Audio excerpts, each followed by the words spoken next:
तो आज हम MD कैट के अंदर इंग्लिश के मोस्ट इंपॉर्टेंट MCQs यहाँ पर हम डिस्कस करेंगे बेटा, ठीक है। तो जो काफ़ी लॉन्ग लेक्चर हमारे पास में होने वाला है, क्योंकि हमारे पास यहाँ पर इसमें जो इस स्लाइड में मैंने जो है वो 100 MCQs कंपाइल किए हैं मोस्ट इंपॉर्टेंट MD कैट के लास्ट इंग्लिश के। तो ये एक स्लाइड में एक MCQs आएंगे, तो टोटल 100 स्लाइड्स हैं जिसका टारगेट आज हम बनाते हैं। अब वो देखते हैं कितनी देर में हो सकता है। 100 स्लाइड बहुत सारे होते हैं, और ये चूँकि MD कैट है तो इसमें जो टॉपिक्स थोड़े चेंज भी आते हैं। इसमें नरेशन भी होता है, एक्टिव पैसिव वॉइस भी होता है, पोएटिक डिवाइसेस भी होते हैं, इसमें स्पेलिंग करेक्शन भी होती है, काफ़ी सारी चीज़ें होती हैं। और ये पास पेपर इसका रिपीट नहीं हो रहा होता है, ये बस हम प्रैक्टिस के लिए करते हैं और इसके अलावा नहीं, ठीक है। तो ये प्रैक्टिस MCQs है जो हम कर रहे हैं, कोई टॉपिक नहीं डिस्कस कर रहा। हाँ, MCQs के अंदर कोई टॉपिक है तो वो मैं एक्सप्लेन कर दूँगा, क्योंकि अब ये टाइम आ गया है कि आप प्रैक्टिस करना आप स्टार्ट करें, बजाय इसके कि आप टॉपिक्स को स्टडी करें, इंग्लिश में ख़ास तौर पे। तो ये एक वन शॉट लेक्चर है जो 100 MCQs का है, जो आज हम कवर अप कर रहे हैं। तो देखते हैं कितने देर में हो सकता है, ठीक है, उतने देर में हम कर लेंगे। तो फर्स्ट है choose the correct passive form. Active passive यहाँ पर है कि the committee will announce the results tomorrow. The committee will announce the results tomorrow. तो अब इसमें इसका पैसिव बनाना है, तो इसका पैसिव आप बना सकते हैं। तो आप बताइए क्या करेक्ट हो सकता है इसमें। बी ऑप्शन करेक्ट हो सकता है। The results will be announce tomorrow by the committee. चूँकि विल यहाँ पर आ गया तो विल भी लगाएंगे तो इसका पैसिव बन जाएगा। बाकी आप देख सकते हैं सब में हेल्पिंग वर्ब जो है वो अलग है। एक्टिव पैसिव क्लास 9 से आप लोग पढ़ रहे हैं, अगर इसके MCQs आता है तो कितना मुश्किल नहीं रहता, ठीक है। तो सही कहा आप लोगों ने, बी ऑप्शन। जिसके MCQs आपको पता होंगे आप बता दीजिएगा, जिसके नहीं पता होंगे तो वो मैं बता दूंगा। यही तरीका होता है MCQs को सॉल्व करने का, ठीक है। और किसी को कोई मसला है तो लाजमी आस्क करें, क्लास में पूछें। अगरचे लेक्चर रिकॉर्डेड है लेकिन आप पूछ सकते हैं इसमें कोई भी चीज़ें, ठीक है। क्लियर है यहाँ तक बात। नेक्स्ट MCQs है, सेकंड MCQs है select the correct passive voice. मतलब करेक्ट पैसिव वॉइस, दोबारा से एक्टिव से पैसिव वॉइस का सवाल है। People believe that the scientist discovered the cure. लोग इस बात पे यकीन रखते हैं कि साइंसदानों ने जो है वो इलाज को दरियाफ्त कर लिया।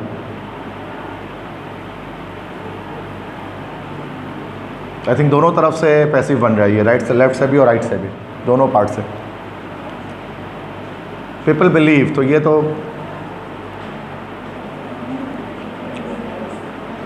अगर यहाँ से हम पैसिव बनाएंगे तो ये इट यहाँ लगा कर बना सकते हैं कि it is believe that the cure was discovered by the scientist. तो ए ऑप्शन करेक्ट होगा, क्योंकि देखो इस वाले पार्ट से भी पैसिव बनाएंगे और इस वाले पार्ट से भी पैसिव बनाएंगे। तो इसका पैसिव तो बन जाएगा पीपल बिलीव, तो ये हो जाएगा इट इज़ बिलीव्ड। ये समझा जाता है, ये माना जाता है कि जो क्योर है, इलाज है, उसको दरियाफ्त किया गया साइंटिस्ट के ज़रिए। तो ये थोड़ा सा अलग टाइप का पैसिव है जो आपने नहीं बनाया 9-10 में। तो इसमें 2 सेंटेंस का एक साथ पैसिव बन रहा है, लेफ्ट साइड पर दोनों क्लॉजेज एक साथ बन रहे हैं। क्लियर है। नेक्स्ट MCQs है choose the correct active form. अब ये पैसिव दिया हुआ है बेटा, पैसिव से you need to convert it into active form. The bridge was damage during the storm, it is passive. हाँ जी बताइए। ऑप्शन डी द स्टॉर्म, नहीं B the storm damage the bridge. Yes बिल्कुल सही, B option, the storm damage the bridge. तो देखा जाए तो MD कैट के MCQs ना NED से आसान होते हैं, लेवल उनका आसान होता है लेकिन रिपीटेशन नहीं होती उसके अंदर। इसी तरह के MCQs आएंगे लेकिन ये नहीं आएगा, लेकिन आएगा जो लेवल ऑफ डिफ़िकल्टी है वो इसी तरह का, इसी तर्ज का होगा, ये गारंटी इस बात की। तो मतलब कि नहीं एग्जैक्ट नहीं आएगा, जैसे ना कि इन्हीं ऑप्शंस के साथ, इसी क्वेश्चन के साथ, वो किसी को नहीं पता है, बिल्कुल नया ही आएगा, वो किसी भी पास पेपर से नहीं आएगा। तो बस प्रैक्टिस हम कर सकते हैं, उसके लिहाज से होगा, ठीक है। नेक्स्ट क्वेश्चन है which sentence is correctly written in passive voice. अब ये करेक्ट सेंटेंस बनाना जो पैसिव वॉइस में करेक्टली लिखा गया, करेक्ट पैटर्न के साथ। The assignment has completed by Ali. क्या है, बोले जोर से बोले। D option, B option, the assignment has been completed by Ali, बिल्कुल सही। तो इसका एक्टिव होगा Ali has completed the assignment, इसका पैसिव वॉइस बना भैया कि the assignment has been completed by Ali. Clear है, समझ में आ गया सबको क्यों हो रहा है। कोई भी मसला आप पूछ सकते हैं, रोक सकते हैं, काफ़ी लंबी क्लास है तो कैसा मसला नहीं है, ठीक है। नेक्स्ट क्वेश्चन है choose the correct passive form. Correct passive form बताइए क्या है। तो someone is stolen my bike, देखो जब समवन लगा होता है तो उसके साथ बाय लगाने की ज़रूरत नहीं पड़ती। क्या होगा? Option A, my bike has been stolen. अब चाहो तो उसके बाद आप जो है वो आप चाहो तो लगा लो, इसके बाद आगे जा कर के by someone, but it's not really necessary to write it ना। आप इसको छोड़ भी सकते हैं पैसिव वॉइस में, तो यहाँ तक भी पैसिव वॉइस बन जाता है। क्लियर है? नेक्स्ट क्वेश्चन है आइडेंटिफाई द पैसिव सेंटेंस। इनमें से बताइए पैसिव कौन सा है? पैसिव कौन सा? तो यार बड़ा आसान है ये तो, क्योंकि बाय किसी में नहीं है, सवाए बी के, तो बाय आता है तो पैसिव अक्सर बन रहा होता है। The proposal was approved by the manager. सही है, क्योंकि बाय से भी, इसको बाय से हम पहचान सकते हैं इसलिए कि चूँकि बाय आ गया दैट्स वाई हमारा पैसिव वॉइस बन गया। वैसे बाय के बिना भी बन सकता है, लेकिन बाकी सब में गलतियाँ हैं। जैसे देख लें आप, तो आईएनजी फॉर्म तो कभी भी नहीं आती, तो ये सी कट गया।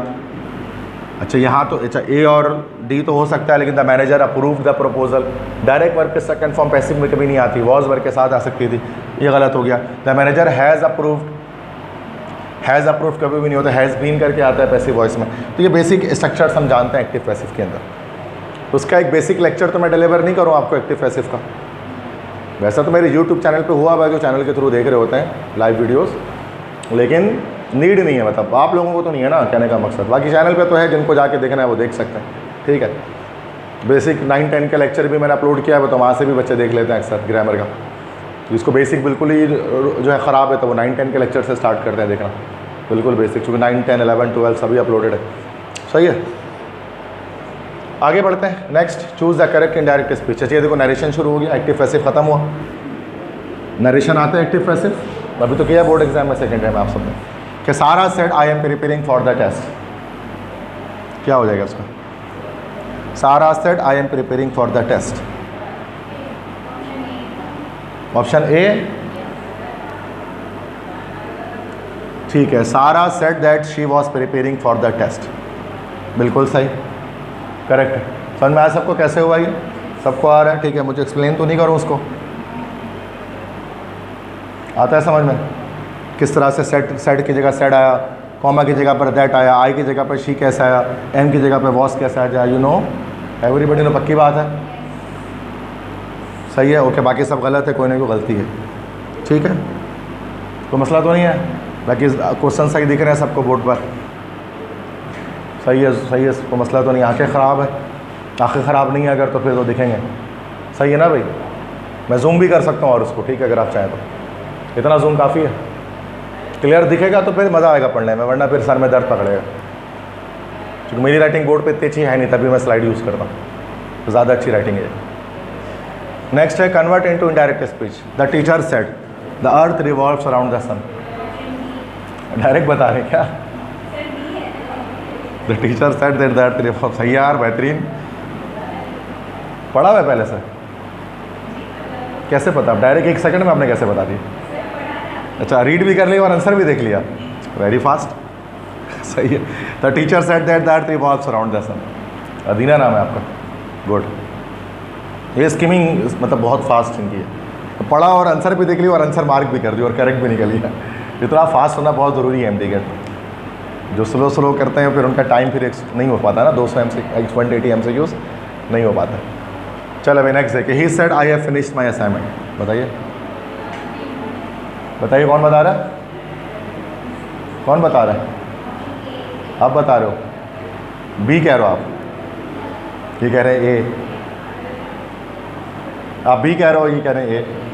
देखते हैं। ही सेड दैट आ गया, ही आ गया, बिल्कुल भाई ए हैव है ना बेटा, प्रेजेंट परफेक्ट है, it will be change to past perfect. Narration नहीं आती आपको? तो प्रेजेंट इंडेफिनिट प्रेजेंट परफेक्ट को पास परफेक्ट बनाते हैं ना, प्रेजेंट के चारों पास के चारों में चेंज होते हैं। आपने टेंस ऐसे ही क्यों छोड़ दिया? ये तो प्रेजेंट परफेक्ट रह गया। सही है, ये गलत हो गया। ठीक है, तो ये उन्होंने सही कहा। ये क्लियर है, कोई मसला नहीं, गलत बता सकते हैं, लेकिन चेक कर लें। एक और है narration. The officer said do not enter the restricted area.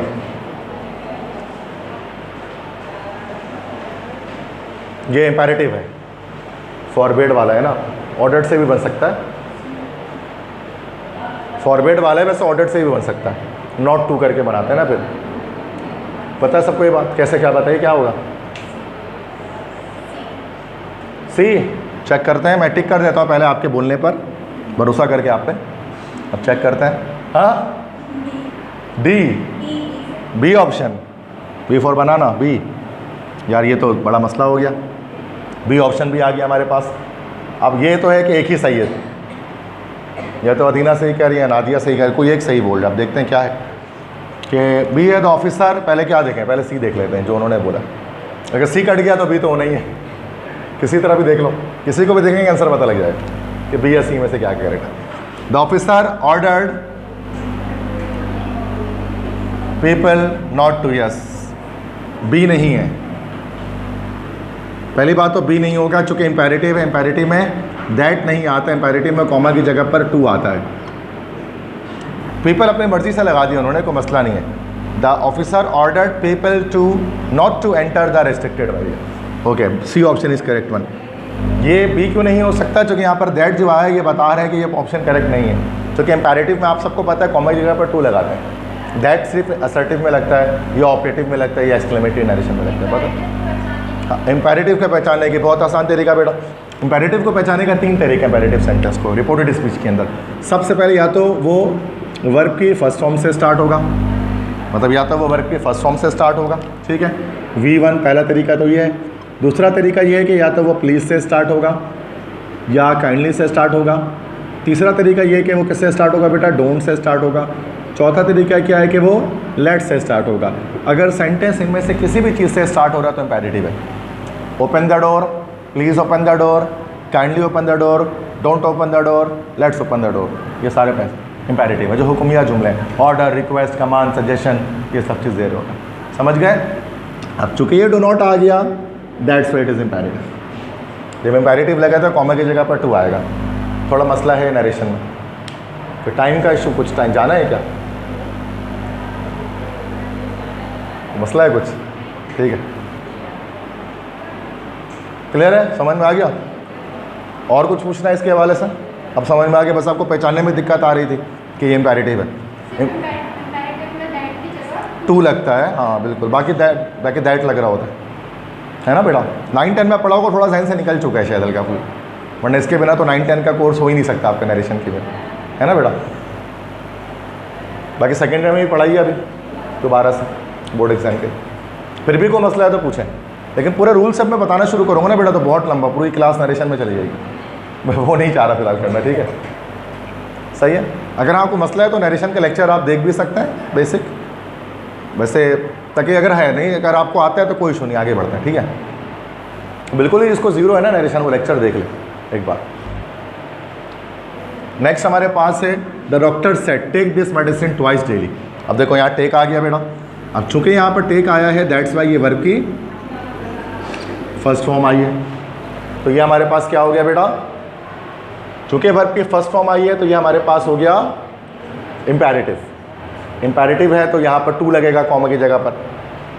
तो वैसे तो इसका मतलब कि सी और डी हमारा वैसे ही काट देता हूँ मैं। चलें अब आपके लिए आसानी कर लेते हैं, ए बी में से एक है, ए होगा, चेक कर लेते हैं। द डॉक्टर एडवाइज्ड मी, बिल्कुल सही, चूँकि सेड की जगह एडवाइज्ड हो जाएगा, सजेस्टेड भी हो सकता था। सेड लगता है इम्पेरेटिव में, जबकि सॉरी असर्टिव में। इम्पेरेटिव में ऑर्डर्ड, कम, रिक्वेस्टेड, एडवाइस, सजेस्टेड, ये सब लग रहा होता है। फॉरबिड, प्रिस्क्राइब भी हो सकता है, सजेस्टेड भी हो सकता है, वो सारी चीज़ें सही हैं। मतलब सेट नहीं लगेगा, बाकी चीज़ें लग सकती हैं, मल्टीपल चीज़ें। एडवाइस हम लोग तो, मैंने आप बच्चों को सिखाता है कि इसमें यहाँ पर सजेस्टेड लगाता है। जब मैं डॉक्टर पेशेंट की बात करता हूँ तो आपने देखा होगा मेरे लेक्चर, तो मैं सजेस्टेड बोलता हूँ वहाँ पर, मतलब कि डॉक्टर पेशेंट की बात हो सजेस्टेड लगा दें। वरना डॉक्टर एडवाइस भी कर सकता है, कोई ऐसा ज़रूरी नहीं है, वो नसीहत भी कर सकता है, क्योंकि सजेशन एक तरह की एडवाइस ही है। बात समझ में आ गया। तो ये थोड़ा सा इतना हार्ड एंड फास्ट रूल नहीं होता। हाँ बस सेट नहीं आएगा ये पता है हमें, ठीक है, क्लियर है। तो मसला समझ में आ रही बात, 100% क्लियर है। ठीक है, अभी बच्चे कम है तो आराम से पूछ सकते हैं, कोई टेंशन की, पूरी क्लास भरी भी नहीं है तो मसले की बात नहीं है, आराम से पूछें। और जब क्लास भरी भी होती है तो बड़ा मसला होता है, तो शोर शराबा भी होता है, ये सब चीज़ें होती हैं। अभी तो मसला ही कोई नहीं। नेक्स्ट है a person who studies ancient human society. अब देखो ये वन वर्ड सब्स्टिट्यूशन आ गया, ठीक है, अब ये ख़त्म हो गया नरेशन, क्योंकि मैं हर तरह के सवाल मैंने इस मैराथन के अंदर डाल दिए।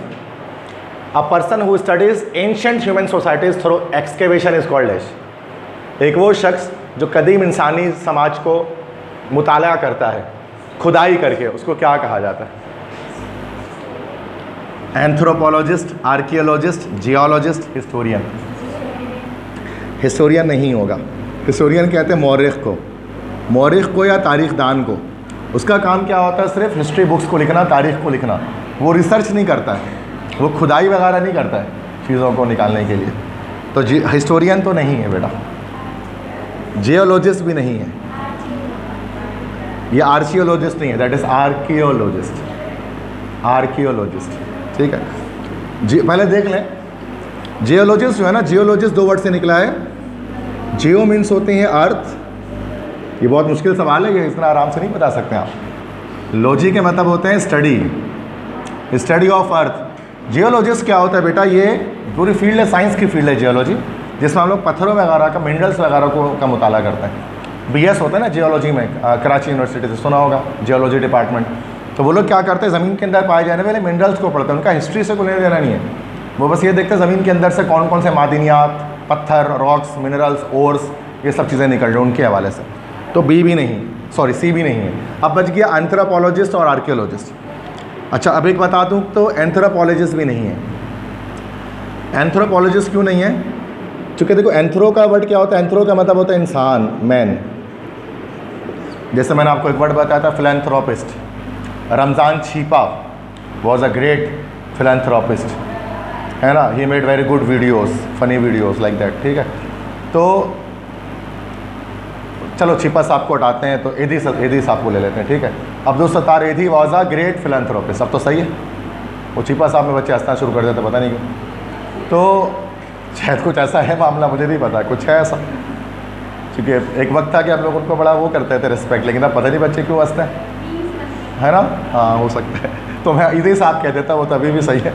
तो एदी was a great philanthropist. Philanthropist मतलब इंसानियत की भलाई करने वाला, इंसान के काम आने वाला, the lover of human beings. तो एंथ्रो मतलब तो इंसान। एंथ्रोपोलॉजिस्ट किसे कहते हैं? इल्मुल इंसान। इल्मुल इंसान, इल्मुल इंसान मतलब इंसान की स्टडी करते हैं। इसमें इल्मुल इंसान कहलाता है ये कि इंसान की सोसाइटी में रहता है, मतलब उनके सोसाइटी को जज करते हैं, इन चीज़ों को इंसान के ऊपर स्टडी करते हैं।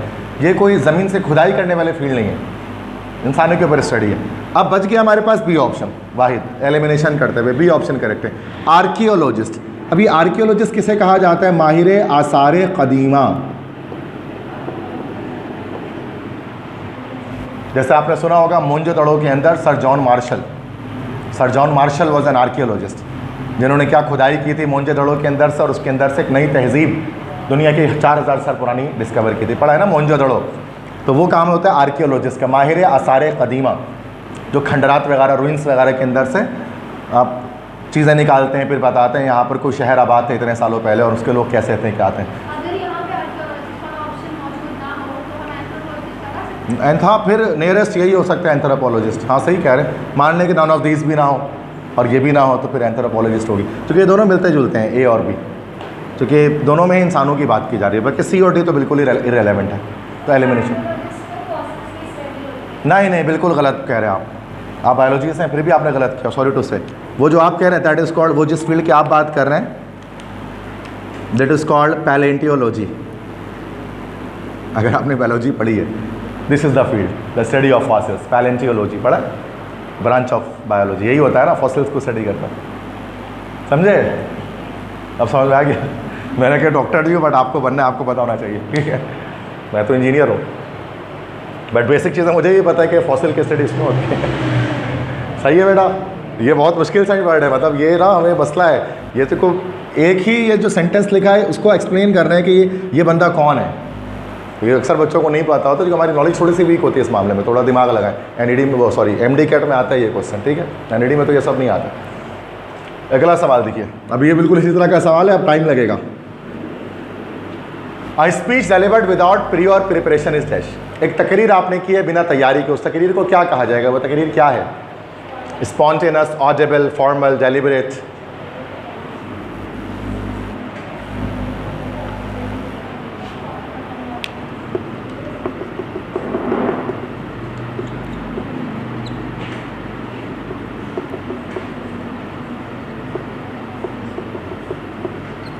हाँ जी बताइए क्या हो सकता है। चलो मैं बताता हूँ। ऑडिबल का मतलब होता है काबिल समाअत, समाअत के काबिल। मतलब जो आप सुन सकें, ऑडिबल, तो बी तो नहीं है, इसका मतलब ये हुआ। फॉर्मल, फॉर्मल मतलब होता है रस्मी, रस्मी तौर पर आपने जो स्पीच डिलीवर की है, लेकिन वो प्रिपरेशन के साथ ही करते हैं फॉर्मल स्पीच। इनफॉर्मल स्पीच की जाती है विदाउट प्रिपरेशन। जब आपको फॉर्मल स्पीच कर रहे तो तैयारी करके आए घर से, सी ऑप्शन भी नहीं है। डेलिबरेट, डेलिबरेट का मतलब क्या होता है? जानबूझकर, कोई चीज़ जानबूझकर किया जाए, दैट इज़ कॉल्ड डेलिबरेट। जैसे डेलिबरेट लाइज सुना होगा आपने, जानबूझकर जो झूठ बोलता है ना, तो ये भी नहीं, गलत हो गया। तो क्या ऑप्शन हो गया हमारे पास? ए, स्पॉन्टेनस।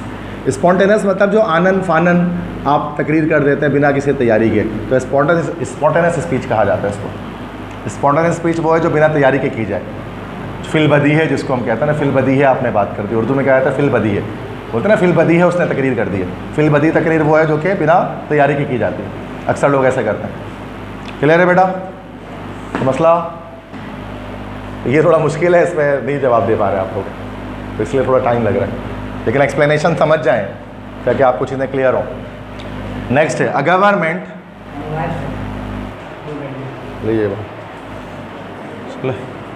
A government ruled by the wealthy is called dash.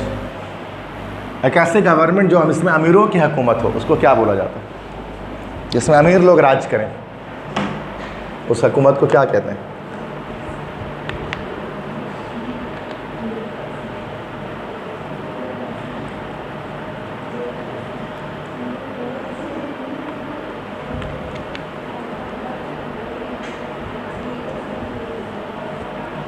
मुश्किल है,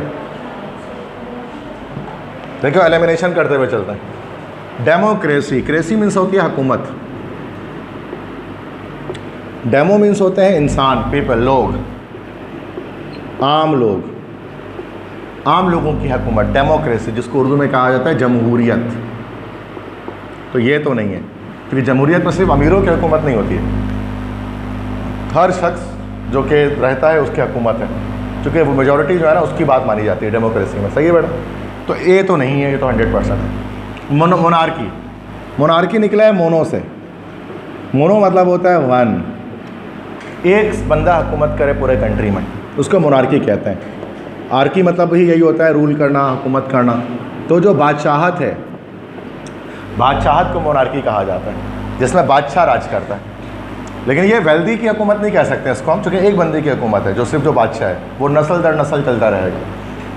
तो ए भी नहीं है इस तरह से, बी भी नहीं है। और ओलिगार्की, अब oligarchy, this is the C option is the correct. Oligarchy असल में अगर किसी कंट्री में अमीरों की हुकूमत हो, दैट इज़ कॉल्ड ओलिगार्की। ठीक है, तो ओलिगार्की इसको हम कहते हैं। तो ये एक नया वर्ड आपने सुना है। अच्छा, थियोक्रेसी भी नहीं होगा। थियोक्रेसी क्या चीज़ है मैं बता दूं बेटा। थियो के मतलब क्या होते हैं? थियो के मतलब होते हैं गॉड, रूल ऑफ गॉड, खुदा की हुकूमत। मतलब जैसे कि खिलाफत या शरीयत जिसको हम कह सकते हैं, अल्लाह का बनाया हुआ कानून अगर किसी कंट्री में चलना शुरू हो जाए, दैट इज़ कॉल्ड थियोक्रेसी, फिर वो थियोक्रेटिक स्टेट होता है। खिलाफत या शरीयत जिसको कहा जाता है, तो ये भी वो नहीं है, अमीरों की हुकूमत नहीं होती खिलाफत के अंदर। तो ये हमारे पास क्या हो गया? सी, ओलिगार्की। क्लियर है? तो oligarchy is the government rule by the wealthy. तो मसला समझ में आ रही बात? क्लियर है? समझ? ठीक है, हो जाएगा। ठीक है, आगे बढ़ता है। चूँकि देखो मैं ज़्यादा लेक्चर नहीं दूँगा इंग्लिश पर, इसलिए वो जितना पढ़ा रहा हो उतना पढ़ लो ठीक से। केमिस्ट्री तो हमारी चलती रहेगी बहुत सारी, लेकिन इसके लेक्चर ज़्यादा नहीं है, सेलेक्टेड है बस, तो बस उसी में थोड़ा सा मेहनत कर लो, बाकी हो जाएगा। नेक्स्ट क्वेश्चन है, a person who deliberately sets fire to property. एक शख्स जो जानबूझकर आग लगा देता है किसी के जायदाद को, तो उस शख्स को क्या बोला जाता है? सैबोटियर, आर्सनिस्ट, असैसिन, पेचर। ये तो आसान है। इसमें से किसी भी वर्ड की मीनिंग आपको पता है? किसी भी वर्ड की मीनिंग चारों में से किसी की भी नहीं पता है, बहुत मसला है फिर तो। चलो मैं बताता हूँ, कोई बात नहीं, सीखो, टाइम लगेगा बस, और क्या होगा। ट्रेटर नहीं, ट्रेटर मतलब होता है बागी, बगावत करने वाला। गद्दार, दैट इज़ कॉल्ड ट्रेटर। ठीक है, ट्रेटर बागी या गद्दार को बोला जाता है। असैसिन नहीं, असैसिन कहा जाता है कातिल को। असैसिन मीन्स कातिल, असैसिनेशन से निकला है। Assassin is the one who performs assassination, जो कत्ल करता है किसी का, जो कातिल होता है, टारगेट किलर कह सकते हो आप। ये नहीं। सैबोटियर, सैबोटियर कौन है? जो क्या करता है? सैबोटेज करता है। सबोताज करते हैं चीज़ों को, तबाह व बर्बाद करने वाला, तबाह करने वाला। अगर कोई शख्स तमाम चीज़ों को तबाह कर दे, चाहे वो बम मार के तबाह कर दे, बम मार के या हथौड़ी मार के तोड़ ताड़ दे हर चीज़ को, तो उसको सैबोटियर कहा जाता है, जो सैबोटेज करता है, सबोताज करता है चीज़ों को। तो अब आंसर क्या हो गया हमारा? B, arsonist. आर्सन का वर्ड बड़ा मशहूर है। आर्सन का वर्ड आपने सुना होगा। आर्सन का मतलब होता है जलाओ घेराव। अगर कोई पॉलिटिकल पार्टी जलाओ घेराव करती है रोड में, जैसे देखें ना अक्सर क्या होता है कि रोड को ब्लॉक करने के लिए टायर वगैरह जला देते हैं, तो उसमें लिखा होता है कि आर्सन, कि यहाँ पर जो आर्सन हो रहा है, जलाओ घेराव हो रहा है। और जो लोग जलाओ घेराव कर रहे हैं उनको कहा जाता है आर्सनिस्ट। आर्सनिस्ट, जो the one who performs arson. क्या मतलब हो गया उसका? जलाओ घेराव करने वाले, जलाओ घेराव करने वाले, उनको आर्सनिस्ट कहा जाता है, जो किसी के प्रॉपर्टी को जला के राख कर देते हैं। तो इंग्लिश में बड़ा अच्छा वर्ड उसके लिए, आर्सनिस्ट। ठीक है बेटा, अगर इंग्लिश न्यूज़पेपर अगर आप पढ़ेंगे ना तो उसमें इस तरह लिखा होता है, मतलब जलाओ गिराओ कहीं पर कराची में होता है, वो आर्सन लिख के बड़ा बड़ा आ रहा होता है। ठीक है, तो वो फिर आप नहीं कर सकते, किस्मत, that totally depends upon you. कोई ट्रिक नहीं ये इसमें, इस तरह के सवाल में नहीं, इसमें नहीं है। वॉइस नरेशन में दे दूंगा, कंडीशंस में दे दूंगा, इसमें नहीं दे सकूंगा। ये वोकैबुलरी है भाई, यही आ गया तो आप तो चैंपियन दुनिया के बादशाह बन जाओगे अगर आपको ये आ गया तो। ये हर किसी को नहीं आते करना, और 100% तो मैं भी नहीं कर पाऊंगा। आप क्या से करेंगे? बहुत सारे वर्ड मुझे नहीं आएंगे, आपको कैसे आ जाएंगे? ये फिर भी आसान है, तो ये आना चाहिए कम से कम। हाँ, जो मुश्किल हो गया मैं खुद ही हटा दूंगा कि यार ये तो मुझे भी नहीं आता, तो आपको क्यों करूँ? लेकिन है सिंपल है, कोई ये सब वर्ड यूज़ किए जाते हैं। थोड़ा सा ना रीडिंग हैबिट का मसला होता है, क्योंकि हम न्यूज़पेपर्स नहीं पढ़ते, रीडिंग हैबिट हमारी कम होती है आजकल, तो शायद इस वजह से हम इसको पढ़ नहीं पाते। अदरवाइज़ पता होना चाहिए। आप पूरे दुनिया में कोई भी टेस्ट देंगे आपको इस तरह के क्वेश्चन दिखाई देंगे इंग्लिश के अंदर, क्योंकि इसी से पता लगता है आपकी इंग्लिश कितनी स्ट्रॉन्ग है, आपको वर्ड्स की मीनिंग पता है कि नहीं। सही है, तो याद जितना बताओ ना एटलीस्ट कुछ तो करें। देखो, something is better than nothing, मैं हमेशा बोलता हूँ। ये वर्ड तो आ गया, सारे लाखों वर्ड हैं, लाखों में से अगर हमें 100-200 भी आ जाते नए वर्ड तो क्या कमी है? जीरो से होने से तो बेहतर है ना, मैं क्लास करता ही नहीं, आप क्लास में आते ही नहीं, उससे तो बेहतर है आके कुछ सीख लिया। सही बात है ना भाई? तो चंद देखा 100% नहीं हो सकता, क्योंकि NED तो नहीं है ना कि मैं कंफर्म बोल दूँगा ये आएगा, ये हिसाब नहीं है। अगर ऐसा हो तो बेटा हर किसी के 170 प्लस नंबर आ जाए, लेकिन 140 प्लस भी नहीं आ रहे बच्चों को। क्यों? क्योंकि रिपीटेशन नहीं है इसमें। बस जितना प्रैक्टिस हो सके आप करें, थोड़ा मैं करा रहा हूँ, बाकी आप करेंगे। नेक्स्ट वर्ड देखिए बेटा, अ person who speaks many languages. ये तो आसान है यार, अब ये नहीं बोलोगे ये नहीं आता।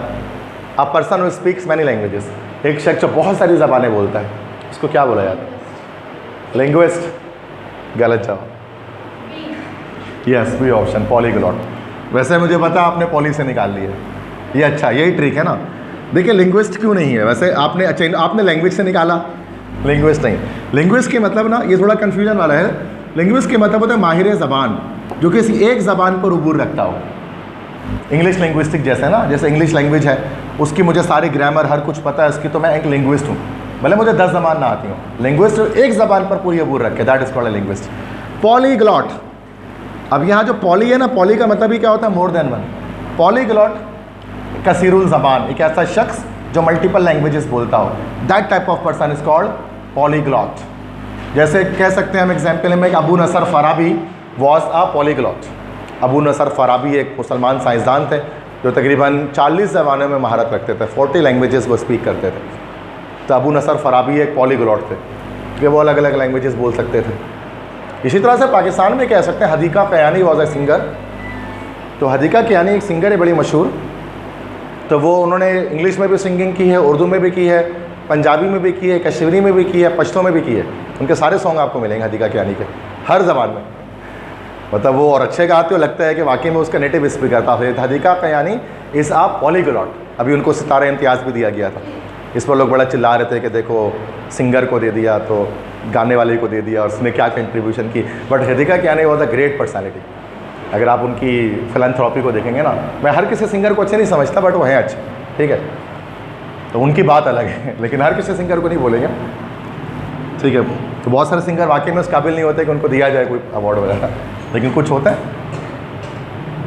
तो जो फिलैंथ्रोपी करते, जैसे हॉलीवुड एक्ट्रेस एंजेलिना जूली का नाम आपने सुना होगा बहुत, अगर अब आप मूवीज़ को हटाएं उनके, लेकिन जो उन्होंने सुनामी इफेक्टिव्स के लिए, अर्थक्वेक इफेक्टिव्स के लिए जो काम किया एंजेलिना जूली ने, वो दुनिया ने देखा। हमारे पाकिस्तान में आए KPK में वीडियोस आज भी उनकी, पिक्चर्स आज देखी होंगी आपने, बड़ी मशहूर हॉलीवुड एक्ट्रेस है, नंबर 1 की टॉप की, तो हम उनकी उन चीज़ों पर तो उनको सराह सकते हैं ना जो उनका ह्यूमैनिटी वर्क है। बाकी उनकी फिल्में वगैरह वो एक अलग चीज़ है ना।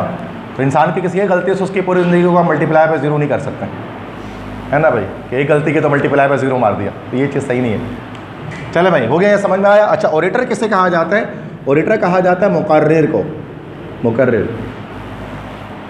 लेक्सिकोग्राफर, ये मुझे भी इसका आइडिया नहीं है कि वर्ड क्या है लेक्सिकोग्राफर, आप नेट से सर्च कर सकते हो, ठीक है। ये 3 वर्ड के बाद थे। मुकर्रर बहुत ज़माने बोलने वाला, माहिर ज़बान। लेक्सिकोग्राफर कोई शख्स होता होगा, आई डोंट नो, ठीक है। तो ज़रूरी नहीं है कि सब वर्ड आपको पता हो, ठीक है, क्योंकि बहुत मुश्किल वर्ड है ना। अब देखो कुछ मुझे भी नहीं आएंगे, तो इसमें कुछ शर्माने की बात नहीं, नहीं आती तो नहीं आती, वो आंसर आ गया ना, दैट्स इट, काफ़ी। आगे बढ़ो। नेक्स्ट है the study of earthquakes is known as. अच्छा देखो मुझे ये नहीं आता था, मैं चाहता तो चैट जीपीटी करके निकाल लेता, बट यार हमें जहन में होना चाहिए हमारे, वहाँ चैट जीपीटी का ऑप्शन नहीं मिलेगा आपको टेस्ट में, इसलिए चैट जीपीटी नहीं करने बैठ जाया करो फ़ौरन से, खुद कोशिश किया करो पहले कि अब मुझे आ रहा है कि नहीं आ रहा है, क्योंकि वहाँ पर ये सब नहीं है, अपना दिमाग इस्तेमाल कर रहा है। नेक्स्ट वर्ड है the study of earthquakes is known as dash. आसान है ये भी, को बता सकता है अर्थक्वेक की स्टडी क्या कहलाती है? ज़लज़ले को स्टडी करना। जी बेटा, सही सही कह रहा कोई, आवाज़ आई है? ए ऑप्शन, ए नहीं है बेटा, ए तो यार ऐसे ही समझ में आ रहा है, ए तो ऐसे ही समझ में आ रहा है, वॉल्केनोलॉजी, स्टडी ऑफ वॉल्केनो, आतिशफिशा ज्वालामुखी की स्टडी, तो वो तो अलग ही चीज़ है ना, ये तो नहीं। क्या हो सकता है? सी ऑप्शन है, सीज़मोलॉजी, चूँकि जियोलॉजी तो हमने पढ़ ली, अभी वो नहीं है, ज़मीन की स्टडी। इकोलॉजी तो पता ही होगा, स्टडी ऑफ एनवायरनमेंट। इकोलॉजी ये तो बायोलॉजी वाले जानते ही हैं, तो बच गया सीज़मोलॉजी। इसी तरह से आपने देखा होगा इसी वर्ड से ना बहुत सारे वर्ड निकलते हैं, जैसे कि सीज़मोग्राफ का सुना होगा आपने वर्ड, सीज़मोग्राफ,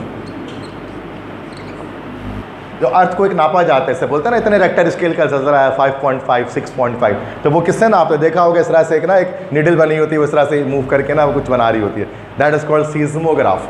वो इंस्ट्रूमेंट जिससे हम लोग क्या करते हैं, उसको नापते हैं, मतलब इंटेंसिटी ऑफ अर्थक्वेक को। इसी तरह से सीज़मिक वेव्स का भी नाम अगर आपने सुना होगा, सीज़मिक वेव्स के ज़लज़ले के जो झटके जो आते हैं, लहरें जो उसकी आती हैं, तो वो सीज़मिक वेव्स कहलाते हैं। तो ये चीज़ें हैं, तो सीज़मोलॉजी उस सबकी स्टडी। सही कहा सी ऑप्शन, लेकिन ए नहीं है, वो तो यार बताना ही नहीं था ना, ना दिया। ये तो वॉल्केनो तो हमारा ये हो गया ना, ज्वालामुखी की स्टडी, आतिशफिशा पहाड़ की स्टडी, थोड़ा सा कॉमन सेंस लगाना पड़ेगा, मतलब जो एलिमिनेट तो करो सबसे पहले, ये तो हो ही नहीं सकता था। नेक्स्ट है a person who abstains from, बिल्कुल भी नहीं पीता, जो अपने आप को शराब पीने से पूरी तरह से रोकता है, उसे क्या कहा जाता है?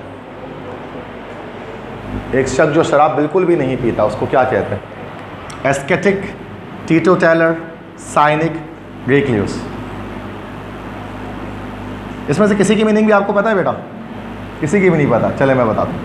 एस्केटिक, एस्केटिक कहता है ना, कहते हैं कि इसको है कहुड़ी, या जिसको हम कह सकते हैं दरवेश, कहुड़ी लिख दो ना, आपने पढ़ा होगा फर्स्ट ईयर में सुर कहुड़ी।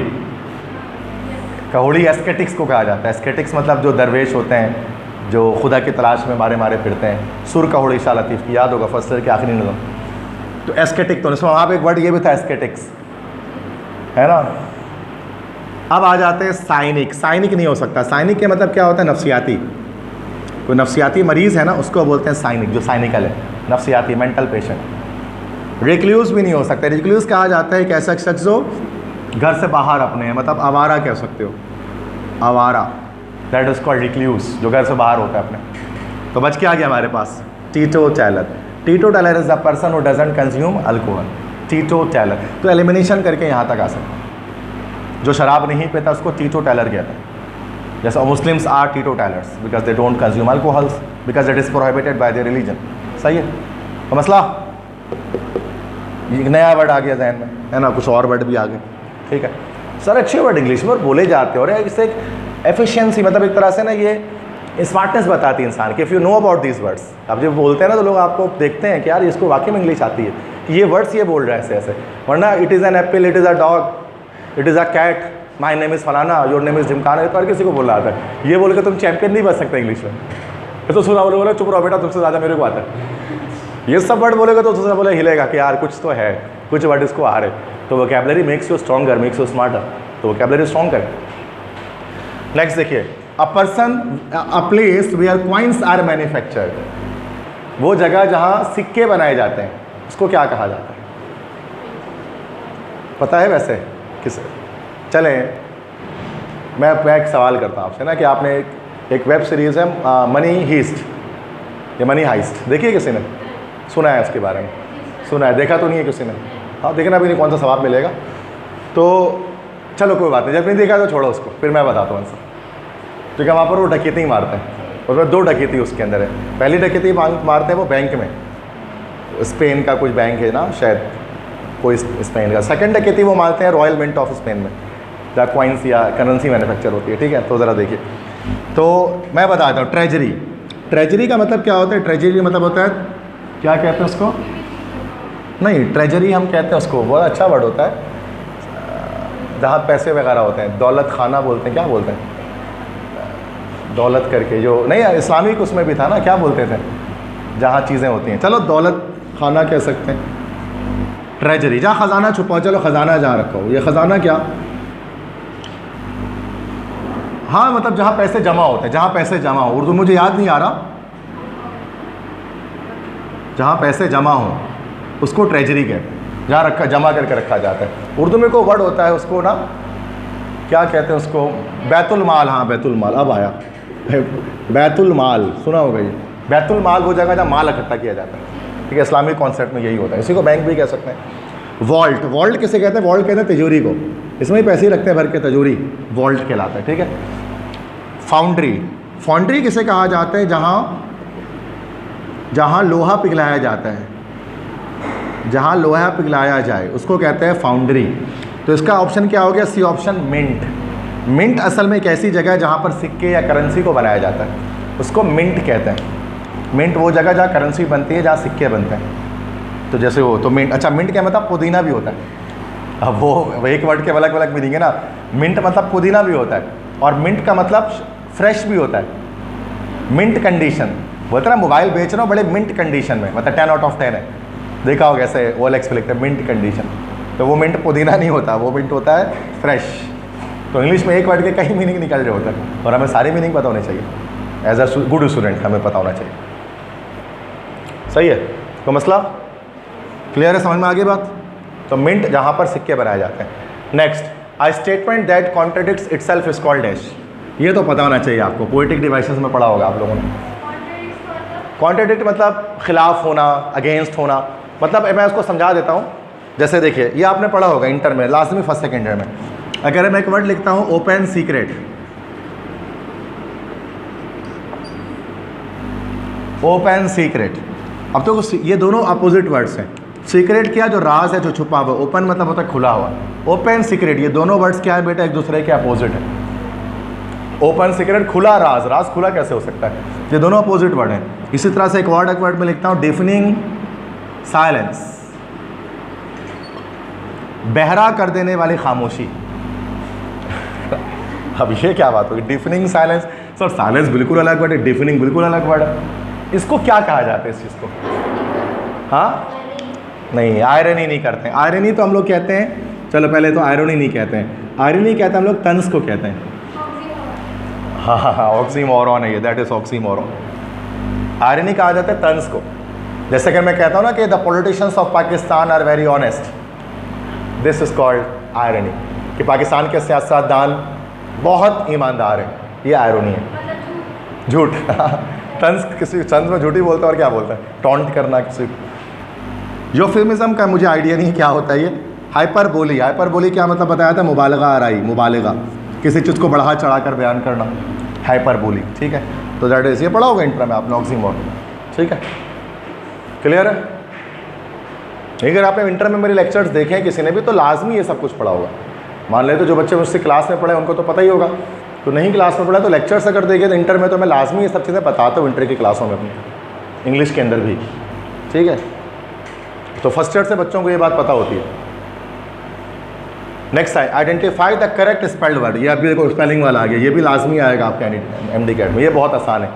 करेक्ट स्पेलिंग बताइए क्या है? एक्वेंटेंस। गलत जवाब। ENCE नहीं होता इसमें, ANC आता है एक्वेंटेंस में, आपने यहाँ E लगा दिया। एक्वेंटेंस के मतलब होते हैं जान पहचान, जान पहचान। अगर आप लिखें जान पहचान है तो कहता है एक्वेंटेंस।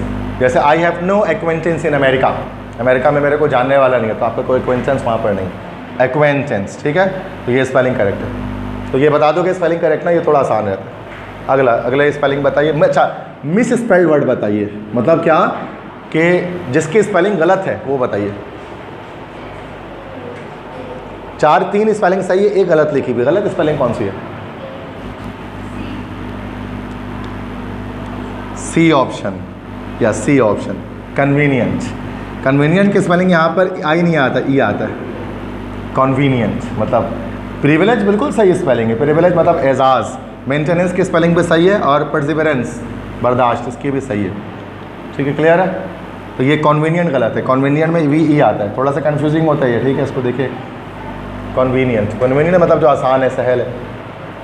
दोबारा, अच्छा इसमें भी बताइए, सही वर्ड बताइए इसमें सिर्फ जो सही स्पेल किया। एम्बेरसमेंट बहुत आसान वर्ड है, बोलते ना एम्बेरसमेंट हो रही है मुझे बहुत शर्मिंदगी, एम्बेरसमेंट। अब बताइए सही वर्ड क्या है एम्बेरसमेंट का? ऐसा गलत नहीं बता रहे, पहले ही बता रहे, इतने आसान में गलती कोई नहीं करेगा यार, स्पेलिंग भी नहीं आएगी, ऐसा नहीं होना चाहिए। एम्बेरसमेंट, सी और डी सेम है, तो ये तो आपके लिए बड़े काम की चीज़ है। इसके मतलब सिर्फ 3 ऑप्शन बचे आपके पास, तो 3 ही ऑप्शन बच गए। अब तुक्का लगाने के चांसेस 33.333%, पहले 25%, अब 35%। अभी भी लगाओगे तुक्का ही, लेकिन यस, बी ऑप्शन गलत, ए ऑप्शन। एम्बैरेसमेंट में डबल आर डबल एस आता है, एम्बैरेसमेंट, सिंगल आर नहीं आता, ठीक है। एम्बैरेस्ड में डबल आर और डबल एस आएगा, याद रखिएगा, सिंगल आर नहीं आएगा, या सिंगल आर आएगा, सही है। एम्बैरेसमेंट की करेक्ट स्पेलिंग ये बोलते ना, मुझे बहुत एम्बैरेसमेंट हो रही है, तो ऐसे लिखना पड़ता है इंग्लिश में। तो यार थोड़ा स्पेलिंग में भी तवज्जो देनी पड़ेगी। क्या हो गया, नहीं पता था, होता है यार, क्या कर सकते। दोबारा से मिस स्पेल्ड वर्ड बताइए, गलत स्पेलिंग किसकी है वो बताइए, रॉन्ग स्पेलिंग बताइए, करेक्ट नहीं रॉन्ग। क्वेश्चन आए, एंटरप्रेन्योर, रिकमेंडेड, बिल्कुल सही, सी ऑप्शन। डी 2 बार आ गया, ये सही बार, रिकमेंडेड में सिंगल डी आता। बाकी questionnaire, questionnaire is question paper, जो आपका क्वेश्चन पेपर होता है ना बेटा, उसको हम लोग क्वेश्चन आयर कहते हैं। मिलीनियम 1000 ईयर्स, 1000 साल, 1000 साल का जो अरसा होता है उसको मिलीनियम कहा जाता है। 1 मिलीनियम मतलब 1000 ईयर्स।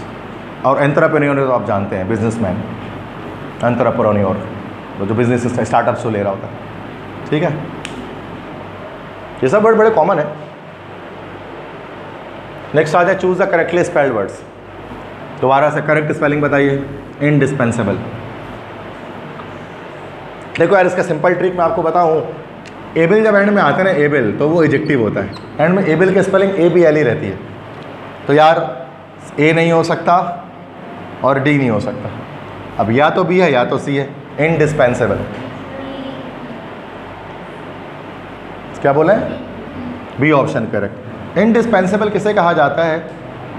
इंडिस्पेंसेबल हम करते हैं कि जिसको कोई हटा ना सके अपनी जगह से, मतलब जो परमानेंट हो जाए, जो बहुत ज़रूरी हो, नेसेसरी, कंपलसरी।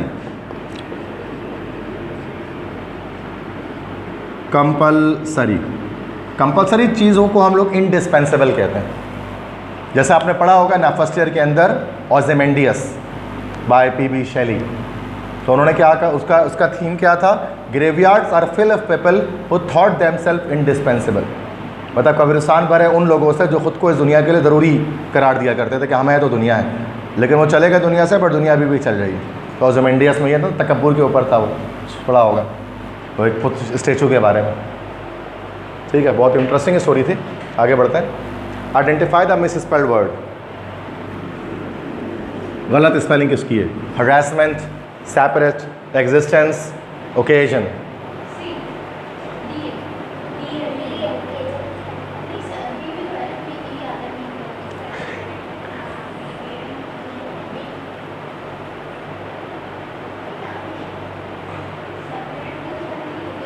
अरे अल्लाह के बंदे, सेपरेट की स्पेलिंग सही है, यही होता है SEPS, सेपरेट। ई नहीं लगाते हैं इसमें, गलत लगाते हो।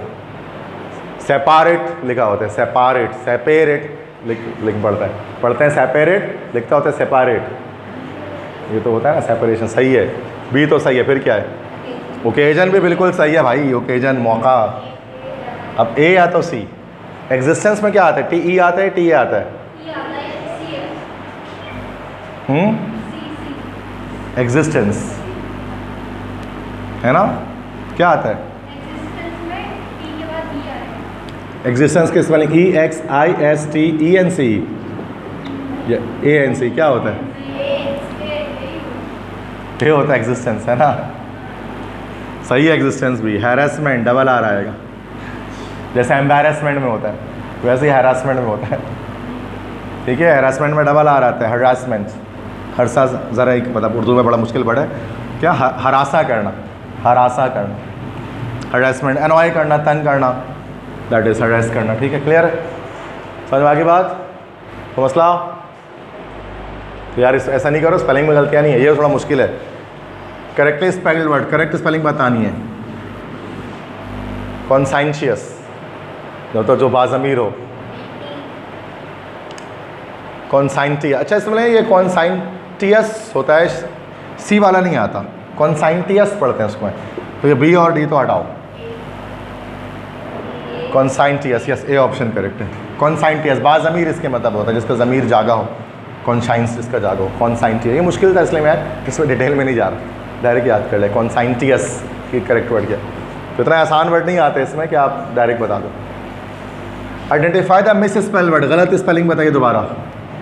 Foreign, liaison, receipt, rhythm. इसको तो यार इसको तो हटा दो अभी, अल्लाह के बंदे, इसकी मीनिंग ही नहीं पता है, छोड़ दो। जिसकी मीनिंग नहीं पता है उसको देखो ही नहीं। बाकी में अगर आपको मिस स्पेल वर्ड मिल जाए तो उसको तरफ देखेंगे ही नहीं हम लोग। जो मीनिंग्स पता है उनकी बात करो ना बेटा। बोले डी, रिदम, गलत जवाब। रिदम जो है ना, रिदम, चले सुन लें पहले ना, गलत तो हो गया ना। रिदम इंग्लिश का लॉन्गेस्ट वर्ड है जिसमें कोई वाउल नहीं आता, बहुत मशहूर वर्ड है ये। The longest word in English language without any vowel. देखो AEIOU इसमें से कुछ भी नहीं है, ना ए है, ना ई है, ना आई है, ना ओ है, ना यू है। सबसे लंबा वर्ड इंग्लिश के जिसमें वाउल नहीं है, वाउल एब्सेंट है, वरना अक्सर AEIOU आ रहा होता है। रिदम, क्लियर है? इसका मतलब होता है सूर या धुन। सी ऑप्शन, ये हमारे पास मिस स्पेल वर्ड है। याद रखो बेटा कि सी जब आ जाता है ना, सी जब आ जाएगा तो उसके साथ EI आता है, उसके साथ IE नहीं आता। ये रिसीव, REC आया, सी के बाद ये EI आएगा ना रिसीट में। रिसीव में भी यही होता है, रिसीव, डिसीव, परसीव। जैसे देखो रिसीव जब लिखते हैं ना, रिसीव ऐसे लिखते हैं, लेकिन जब अचीव लिखते हैं तो ऐसे लिखते हैं। देखो आप यहाँ पर चेक करो, अब EI और IE में कंफ्यूज जब आप हो ना तो पीछे वाला अल्फ़ाबेट देख लो कि क्या आ रहा है। अगर वो C आ रहा है तो EI लिखते हैं, C नहीं आ रहा है तो I लिखते हैं। बोलने में दोनों से में रिसीव, अचीव, लेकिन देखो एक में EI है, एक में I है। ये थोड़ा कन्फ्यूजन होता है इंग्लिश में। अक्सर बच्चे ना इसकी स्पेलिंग गलत लिखते हैं, रिसीट की यही लिख रहे होता है, जबकि EI आएगा रिसीट में। क्लियर है? तो वो अक्सर बच्चों ने बता दिए, सही क्लियर है, समझ में आ गया तो मसला। दोबारा से करेक्टली स्पेल्ड वर्ड बताइए। सुपरसीड।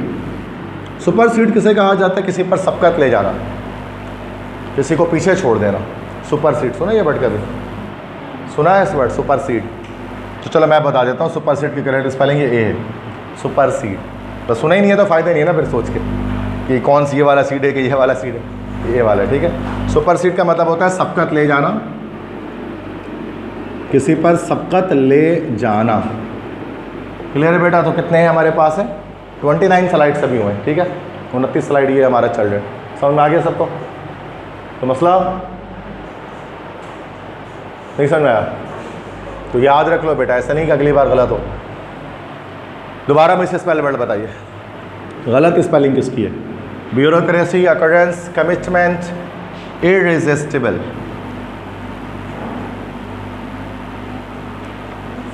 देखो ब्यूरोक्रेसी का वर्ड तो बिल्कुल सही है यहाँ पर, ब्यूरोक्रेसी। जो CSS जो एग्ज़ाम पास करते हैं ना उनको कहा जाता है ब्यूरोक्रेट्स, ब्यूरोक्रेसी ये जो आता है। अकरेंस में बिल्कुल सही है। कमिटमेंट, इररेजिस्टिबल,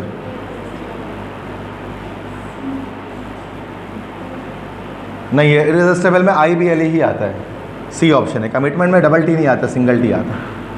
कमिटमेंट जब हम लिखते हैं ना तो सिंगल टी आता है बीच में, डबल टी नहीं आएगा कमिटमेंट। कमिट करते हैं, जब कमिट लिखते हैं तो भी सिंगल टी आता है। मैंने आपसे कमिटमेंट की है, जैसा सलमान खान कहता है ना कि मैं जो एक बार कमिटमेंट कर लूँ तो फिर अपनी भी नहीं सुनता हूँ, ऐसे ही कुछ उसका डायलॉग सलमान खान का। तो कमिटमेंट ये वाला कमिटमेंट है, मतलब मैं जो एक बार एक बात पे एग्री हो जाऊँ तो फिर उसको करके रखता हूँ। क्लियर है? कमिटमेंट। तो मसला आगे बढ़े। Choose the correctly spelled word, correct spelling बताइए दोबारा से। अब बताइए, अब तो इतने सारे बता दिए, अब आप लोग बताइए। मिस्चीवियस, बस मिस्चीवियस ही है। शरारती इसके मतलब होते हैं, शरारती।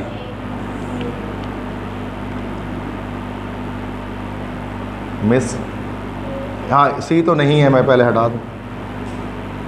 डी भी नहीं है, ए या बी है? मिस्चीवियस सही है, ए ऑप्शन करेक्ट। सही सही बता रहे हैं आप लोग, चलो गुड है, सही सही बता रहे हैं। ऐसे मिस स्पेल वर्ड बताए, गलत स्पेलिंग। प्रोनाउंसिएशन, वैक्यूम, वैक्यूम, मतलब ये देखो ए और डी तो नहीं है, इस दो में से कि वैक्यूम की करेक्ट स्पेलिंग दोनों गलत है। क्या हो गया? वैक्यूम की सही स्पेलिंग कौन सी है? CCWM होता है वैक्यूम।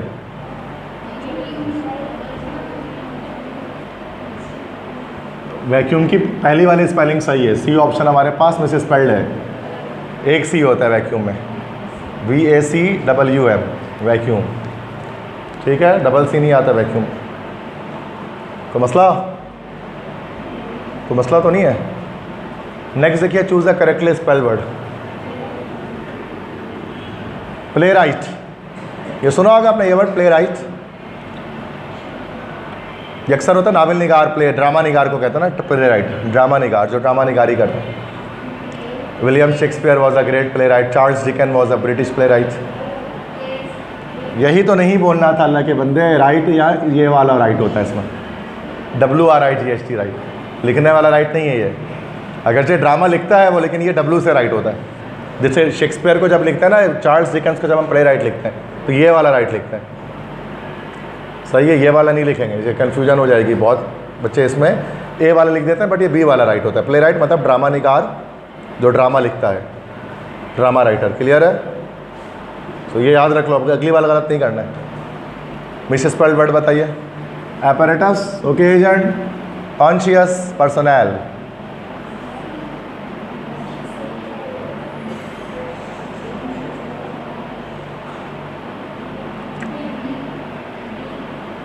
ओकेजन, क्यों बी? क्यों बी सही है भाई।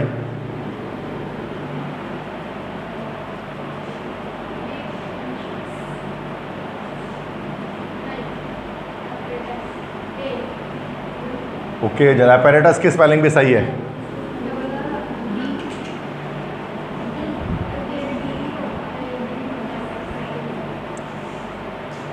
डी भी सही है। पर्सोनल है ये, पर्सोनल, पर्सनल नहीं है। एक होता है पर्सनल ज़ाती, और ये पर्सोनल है मतलब सिपाही, सोल्जर्स। जैसे he is an army personnel, तो एक आर्मी पर्सोनल है मतलब आर्मी का बंदा है वो, ये वो पर्सोनल होता है जो सोल्जर्स के साथ लगाते हैं। सब क्या आपसे ही हो गया? नहीं ना, कॉन्शियस की स्पेलिंग थोड़ी ना होती है, ऐसा आता है कॉन्शियस में, कॉन्शियस में एस भी आता है। कॉन्शियस की गलत स्पेलिंग है। कॉन्शियस की स्पेलिंग क्या करो ना तो ये नहीं होता, लगे ना कैसा एकदम सही स्पेलिंग लिखा हुआ, गलत है। अक्सर वर्ड हम लोग बोलते रहे होते हैं, बट स्पेलिंग में हमें नहीं पता उसकी स्पेलिंग चेंज हो रही होती है। कॉन्शियस कितना कॉमन वर्ड है कि मैं कॉन्शियस हूँ, अनकॉन्शियस हो गई है वो, तो इसमें एस भी आता है इसमें, ठीक है। तो ये तो कोई गड़बड़ाने की ज़रूरत नहीं है, परेशान हो गए तो फिर तो नंबर नहीं आएंगे। 9 नंबर तो है ना भाई, वो तो लाने हैं। Choose a correctly spelled word.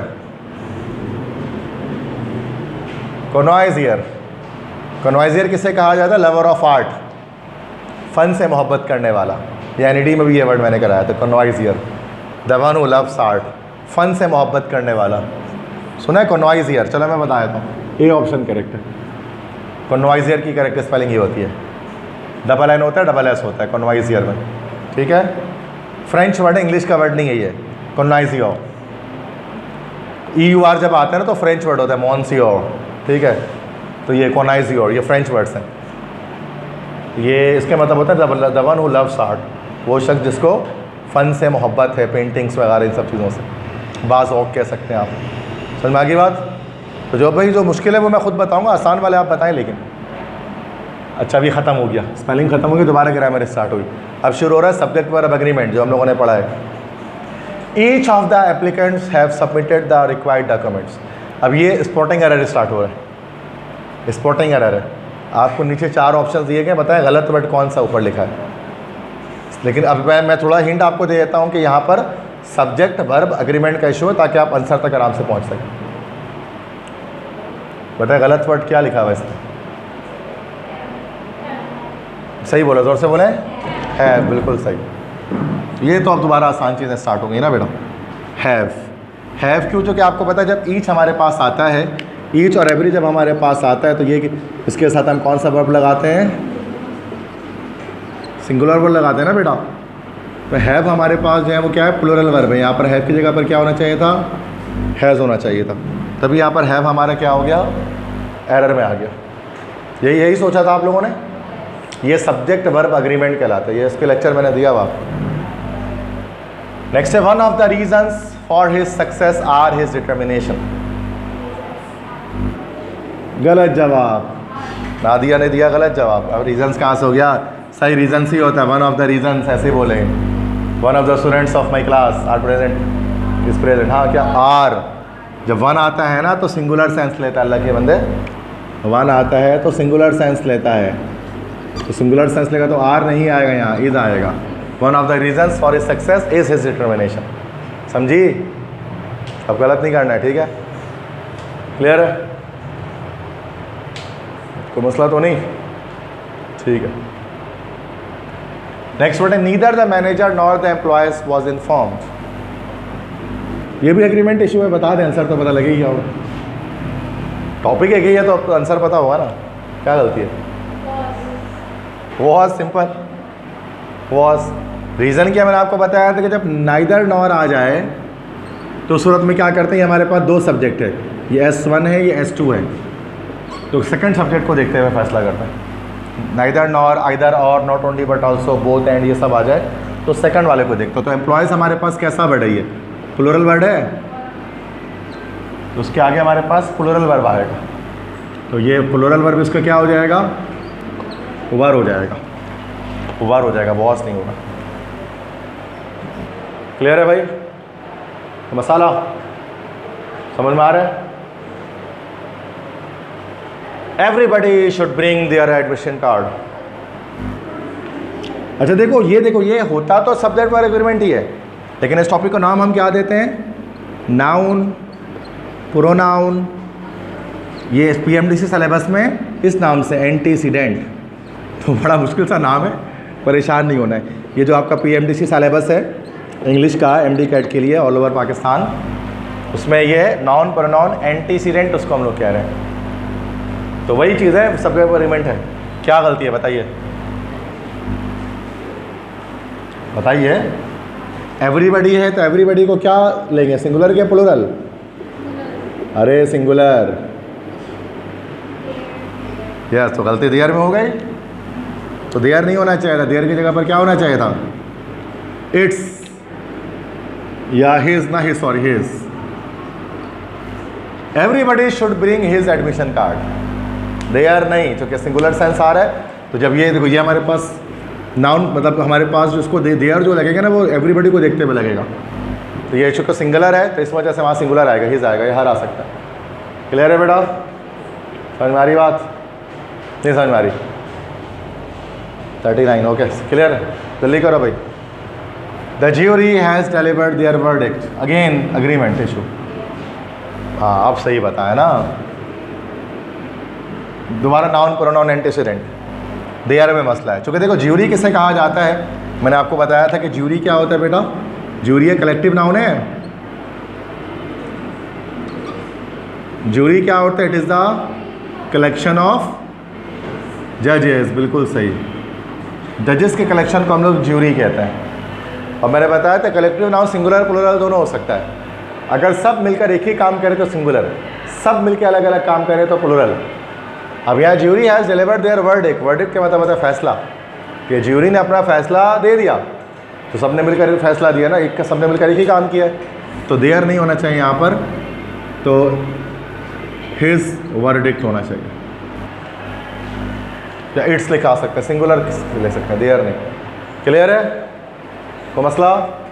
तो ये कलेक्टिव नाउन, ये नाउन वो मैंने पढ़ाया हुआ है सब्जेक्ट वर्ब एग्रीमेंट के अंदर, वो लेक्चर रिकॉर्डेड भी पढ़ा हुआ है, अगर भूल गया तो रिकॉर्डिंग चेक कर लो, तो मसला नहीं। वो आपकी क्लास में रिकॉर्ड नहीं किया, पहले रिकॉर्ड कर चुका, आपकी क्लास में भी रिकॉर्ड करो, क्योंकि अब ऐसा टाइम आ गया कि हर बच्चा पढ़ रहा है एमडी का, तब रिकॉर्ड कर लेता हूँ, ठीक है। बहुत रिक्वेस्ट आती है बच्चों की, पहले नहीं आती है इतनी, सही है। ठीक है, हमारे भी काफ़ी सारे बच्चे जो घर पर तैयारी कर रहे हैं, जो कि जाहिर सी बात है हीट स्ट्रोक वगैरह भी वैसे, तो जो खासतौर पे कैंपस 2 के बच्चे हैं, तो फिर उनके लिए मैं रिकॉर्ड कर रहा होता हूँ कि वो एटलीस्ट देख लें, क्योंकि उनकी रिक्वेस्ट आई है मेरे पास कि वो आ नहीं पा रहे, तो एटलीस्ट रिकॉर्डिंग देख लेंगे, सही है। क्लियर है? तो आगे बढ़े। तो ये बच्चे देखो केमिस्ट्री और इंग्लिश वो यहीं से देख रहे होते हैं, वो कहीं से भी बाकी चीज़ें पढ़ लें, केमिस्ट्री इंग्लिश वो या तो मेरे पास बैठ के पढ़ लेंगे या मेरे लेक्चर के देख लेंगे, तो वैसे काम करेंगे। क्योंकि 9-10 से एक बच्चे का जब माइंड बना होता है, 9, 10, 11, 12, उसके बाद उसका माइंड हटता नहीं है, फिर वो उसी टीचर से पढ़ पाते हैं, किसी और से पढ़ भी नहीं पाते, तो उनके लिए भी रिकॉर्ड करना पड़ जाता है, ठीक है, जो एब्सेंट है। नेक्स्ट है she speaks French more perfect than her sister. बहुत आसान है, गलत जवाब, मोर नहीं होगा। अच्छा तो बड़े शार्प हो यार तुम, सी ही है, लेकिन मसला क्या है, मोर में गलती नहीं है, गलती परफेक्ट में है। हाँ तो मोर, चूँकि मोर तो मोर क्यों आएगा ही आएगा, चूँकि देखो देन आ गया, जब देन आया इसका मतलब पीछे जो डिग्री आएगा हमारे पास, कौन सी डिग्री आएगी भाई? Comparative degree. तो परफेक्ट की कंपैरेटिव डिग्री मोर परफेक्ट होती है। तो गलती यहाँ पर क्या है, क्योंकि यहाँ पर स्पीक्स वर्ब है। अब वर्ब को जो वर्ड एक्सप्लेन करता है वो क्या होता है बेटा? Adverb. Adverb is a word that explains a verb. तो ये मोर परफेक्ट नहीं होना चाहिए था, बल्कि क्या होना चाहिए था? यस, मोर परफेक्टली। अब सही बनाइए, ज़्यादा परफेक्टली बोलती है वो अपने सिस्टर से, मोर परफेक्ट नहीं होगा। क्योंकि ये जो है ना बेटा, ये एक्सप्लेन किसको कर रहा है? इसको, स्पीक्स को कर रहा है ना। वर्ब को जो वर्ड एक्सप्लेन करता है पार्ट्स ऑफ स्पीच में, हम उसको एडवर्ब कहते हैं। एडजेक्टिव का काम क्या होता है? नाउन या प्रोनाउन को एक्सप्लेन करना, उसकी वजाहत करना या उसकी मीनिंग में समथिंग ऐड कर देना। यही बेसिक ग्रामर है बेटा। क्लियर? ठीक है, कोई मसला? अगर आप लोगों के देखो बेसिक सिले में है ना, कि बहुत ही बेसिक खिलाफ है, तो मैंने इससे पहले भी बताया था कि बेसिक इंग्लिश ग्रामर सीरीज़ बड़ी बेहतरीन, बड़ी प्यारी प्लेलिस्ट मैंने उसमें बनाई है। बहुत बेसिक एकदम बच्चों की तरह ABCD से पढ़ाई मैंने इंग्लिश, क्या एडजेक्टिव, क्या एडवर्ब, बहुत ही बेसिक एकदम। कोई बच्चा एकदम नर्सरी का बच्चा बैठा दो सीख लेगा, ऐसा सिखाए। तो लेकिन वो लंबी लेक्चर है, 43-45 लेक्चर की सीरीज़ है वो, बट वो बड़ा बच्चे पसंद करते हैं, सबसे ज़्यादा व्यूज़ मेरे उसी में, क्योंकि वो बहुत बेसिक से मैं पढ़ा रहा हूँ उसके अंदर।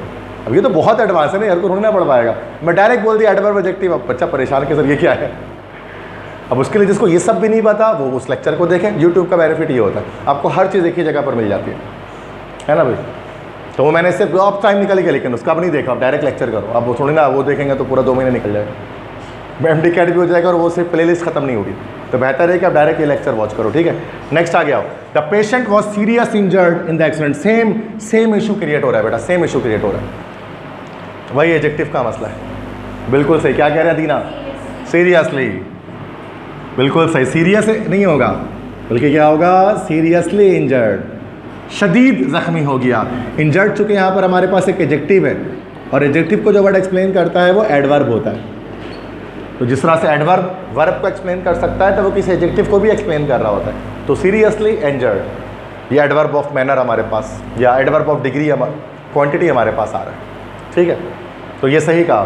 देखो अगरचे अदीना ने ये आंसर दिया, उनके जहन में ये सब नहीं था कि ये एडवर्ब है और ये एक एडजेक्टिव को एक्सप्लेन कर रहा है, और इसमें जो एडवर्ब लगेगा adverb of degree, adverb of quantity होगा। उनको पढ़ के ही अंदाज़ा हुआ है ना। इनर इंस्टिंक्ट जो इंसान का होता है, उसने उनको बताया कि भाई ये गलत है, कुछ ना कुछ उसमें।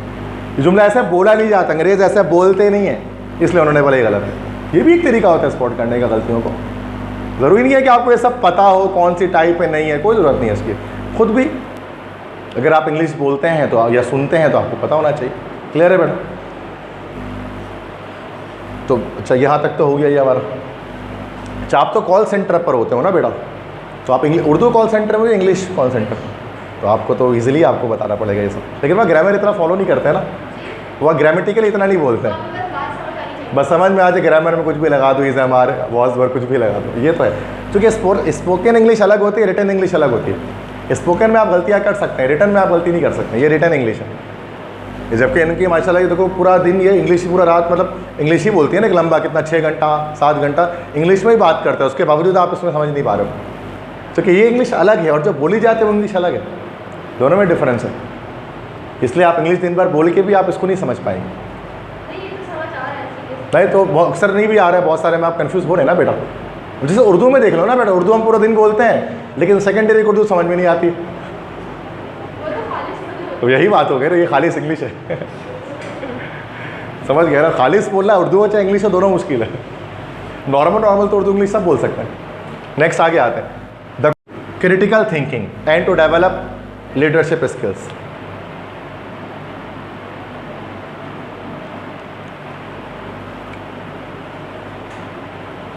देखो यहाँ पर क्या चीज़ होती है, मैंने आपको इससे पहले एक चीज़ पढ़ाई थी, पैरालेलिज्म, याद है? एक इसके बारे में बात हुई एक बार क्लास में, पैरालेलिज्म, पैरेलल स्ट्रक्चर, कि एक स्ट्रक्चर अगर कॉमा डाल के वर्ड्स चल रहे हैं तो सेम चलने चाहिए, एक जैसे चलने चाहिए। जैसे the course aims to improve communication, critical thinking and develop leadership skill. अब 2 एक बार यहाँ पर आ गया तो ये 2 सबके लिए आ रहा है, to improve communication, critical thinking and development of leadership skill, इस तरह से कुछ हो सकता है। यहाँ गलती कहाँ पर हो गई? डी में हो गया। तो बेटा इसको हम कहते हैं पैरेलल स्ट्रक्चर की गलती है, पैरेललिज्म की गलती है कि एक सीक्वेंस जो है ना वो डिस्टर्ब हो जाते हैं चलते चलते। अब आगे 4-5 सवाल ऐसे ही आएंगे, तो ध्यान रखना। अगला, he enjoys reading novels, watching documentaries and to solve puzzles. बस क्या आप समझ में आ गया? टू सॉल्व पजल्स, क्योंकि यहाँ टू सॉल्व नहीं, सॉल्विंग पजल्स होना चाहिए ना बेटा। जब यहाँ वॉचिंग है, रीडिंग है, तो यहाँ पर सॉल्विंग होना चाहिए। सही बात है ना भाई? This is called parallelism in grammar. ठीक है। Next, she is a honest employ, तो बहुत आसान है। हाँ ऑनेस्ट, ये तो क्लास 5-6 क्लास का आ गया। She is an honest employ होना चाहिए, बिकॉज ये हमारा वाउल साउंड दे रहा है। ठीक है, ऐसे ही आए सवाल सारा तो क्या ही मज़ा आ जाए, बट ये आएगा थोड़ी ना ऐसे सारा, एक आग आ गया ऐसा। Mount Everest is the highest peak in the world, article mistake सारी बिल्कुल सही था। तो क्या, सॉरी कहाँ लगा दिया, ओके।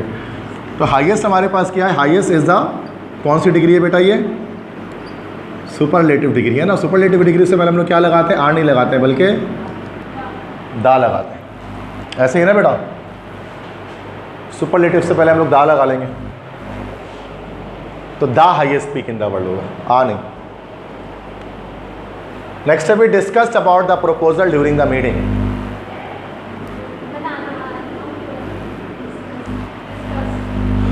वी डिस्कस्ड, क्यों? फिर क्या होना चाहिए था? तो क्या करेंगे? डिस्कस नहीं करेंगे तो क्या करेंगे? प्रपोजल के बारे में डिस्कस मतलब बात करना।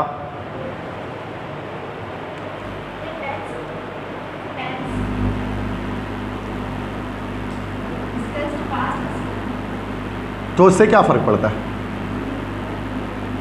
तो मीटिंग के दौरान हमने बात की इसके बारे में, तो क्या फ़र्क पड़ता है? सही है, पास में बोल सकता है। खाना खाने के दौरान मैंने उससे बात की, कुछ भी ऐसा बोल सकते हैं ना। यार देखो यहाँ पर एक अलग चीज़ मिस्टेक आ रही है, इसको हम कहते हैं रिडंडेंसी। एक ये वर्ड अगर आपने कहा रिडंडेंसी, रिडंडेंसी किसे कहा जाता है? 2 वर्ड लगा दिए जाएं जब सबसे एक वर्ड यूजलेस है जिसकी ज़रूरत नहीं है। जैसे रिडंडेंसी में एक बहुत मशहूर वर्ड, जैसे बोलते हैं रिपीट अगेन, रिपीट अगेन, यार ये एकदम फालतू वर्ड है, जब अगेन की जरूरत ही नहीं थी। या प्लीज रिपीट, रिपीट अगेन क्या होता है? रिपीट और अगेन एक ही चीज़ है। कैच पकड़ो, कैच पकड़ो, अब कैच पकड़ो क्या? कैच मतलब बस कैच, कैच पकड़ो मतलब दोनों में पकड़ो आ गया। कैच पकड़ना कुछ चीज़ है, बस कैच ले लिया उसने, सिंपल। तो ये रिडंडेंसी कहलाता है, जो अक्सर हम लोग बोलते हैं ना भाई। तो यहाँ सही कहा, अब आप समझ गए। अबाउट, डिस्कस के साथ अबाउट की रीड नहीं है, we discuss the proposal. Discussion किसी चीज़ के बारे में ही करता है, वी डिस्कस दिस थिंग। तो डिस्कस अबाउट दिस थिंग की जरूरत नहीं है यार। सही है, डिस्कस के साथ अबाउट कभी भी नहीं आती, रिडंडेंसी कहलाती है। सही है, समझ आगे बेटा। जैसे रिपीट अगेन बड़ा मशहूर है, होता है ना, प्लीज़ रिपीट अगेन, ये कौन सा तरीका है? रिपीट बोल दिया तो अगेन ही होगा ना, और क्या होगा? बिना अगेन के भी रिपीट हो सकता है क्या? बात समझ में आ रही? और भी बहुत सारे वर्ड हो सकते हैं। नेक्स्ट देखो, शी इंसिस्टेड टू अकम्पनी अस, उसने इसरार किया। इंसिस्टेड मतलब होता है इसरार करना, उसने इसरार किया कि वो भी हमारे साथ जाएगी। देखो यहां पर ना बी ऑप्शन है, इंसिस्टेड के साथ टू नहीं आता, इंसिस्टेड के साथ ऑन आता है, ऑन आता है, और ऑन के साथ वर्ब की फोर्थ फॉर्म आती है, एनजी फॉर्म आती है। तो ये हो जाएगा she insisted on accompanying us. On insisted जब भी आएगा तो ऑन के साथ एनजी फॉर्म आएगी, है ना। I insisted on going to the picnic, कैसे बोलेंगे? इंसिस्टेड के साथ टू नहीं आता, ये प्रेपोजिशन मिस्टेक है। तो यहाँ पर भी तो थोड़ा मुश्किल था, तो मैंने बता दी। ठीक है, प्रेपोजिशन मिस्टेक बहुत मुश्किल होता है, खासतौर पर जो फ्रेजल वर्ब होते हैं, ये फ्रेजल वर्ब्स है ना, कि इसके साथ यही आएगा, याद करना पड़ता है। Although the road was dangerous, but they continued their journey. दोबारा रिडेंडेंसी है, इतना तो हिंट दे ही सकता हूँ आपको मैं कि दोबारा रिडेंडेंसी है। एक वर्ड एक्स्ट्रा लगा हुआ जो होना नहीं चाहिए, तो उसके बिना भी जुमला पूरा है, वो हटा दोगे तो जुमला पूरा है। बिल्कुल सही, अब सही बता। बट ऑल्दो का मतलब होता है अगरचे, although the road was dangerous, अब यह बट की कोई जरूरत नहीं है, comma they continued their journey. अगरचे सड़क बहुत खतरनाक थी, लेकिन उन्होंने, अब लेकिन बोलेंगे तो उर्दू में बोलते हैं, लिखने की जरूरत नहीं है, क्योंकि ऑल्दो में वो आ गया। ऑल्दो के साथ बट लगाने की जरूरत नहीं होती है, ये रिडंडेंस हो जाता है। ठीक है, ऑल्दो मतलब लेकिन ऑटोमेटिकली जुमले में आ चुका है अगरचे के साथ। ठीक है, तो although the road was dangerous, comma they continued their journey, ऐसे ही बोला जाता है ना, तो बट दोबारा लगाने की जरूरत नहीं है। अगरचे उर्दू में जब बोलते तो लेकिन हम लोग बोल रहे होते हैं कि अगरचे सड़क खतरनाक था, लेकिन उन्होंने अपने सफ़र को जारी रखा। लेकिन इंग्लिश में बोलते हुए बट नहीं लगाते, ज़बान का फ़र्क है। ऑल्दो लगा दिया तो उसमें आ गया। ठीक है, क्लियर है। जैसे अनलेस वाली कहानी बताई थी ना, unless you work hard you can not succeed. अब अनलेस के अंदर अगले बार नहीं ऑटोमेटिक आ गया, जब तक तुम मेहनत नहीं करोगे तुम कामयाब नहीं हो सकते। तो तुम कामयाब नहीं हो सकते का नहीं कहा कि अनलेस में आ जाता है, पढ़ाया था कंडीशनल में। तो इंग्लिश बहुत अलग है उर्दू से, मतलब आप उसको सेम नहीं कह सकते हैं कि वर्ड टू वर्ड ट्रांसलेट कर दिया जाए, ऐसा नहीं होता। आज को अनलेस वाला आ ही गया finally. Unless you revise regularly you will not fail the examination. क्या गलती है? Will not fail, you will fail the examination हो जाते हैं, नॉट की जरूरत ही नहीं थी, क्योंकि अनलेस के अंदर नॉट ऑटोमेटिकली आ चुका है, जब तक तुम नहीं करोगे यहाँ पर ही आ चुका है। ठीक है, ऐसा ही होता है ना, अनलेस जब आएगा तो दोबारा नेगेटिव नहीं लगाएंगे, पॉजिटिव स्टेटमेंट लगेगा। क्लियर है? ये तो पूरा एक्सप्लेन किया बेटा कंडीशनल, आपकी क्लास में किया है, जो बच्चे रेगुलर क्लासेस ले रहे थे। Neither the principal not the teachers has agreed, दोबारा शुरू हुआ सब्जेक्ट वर्ब एग्रीमेंट। बताइए। हाँ बिल्कुल, नीदर नॉर आ गया तो द टीचर्स के लिहाज से लगेगा, तो हैज़ नहीं लगेगा बल्कि हैव लगेगा, तो यहाँ पर हैज़ में गलती होगी। क्लियर है बेटा? सही है।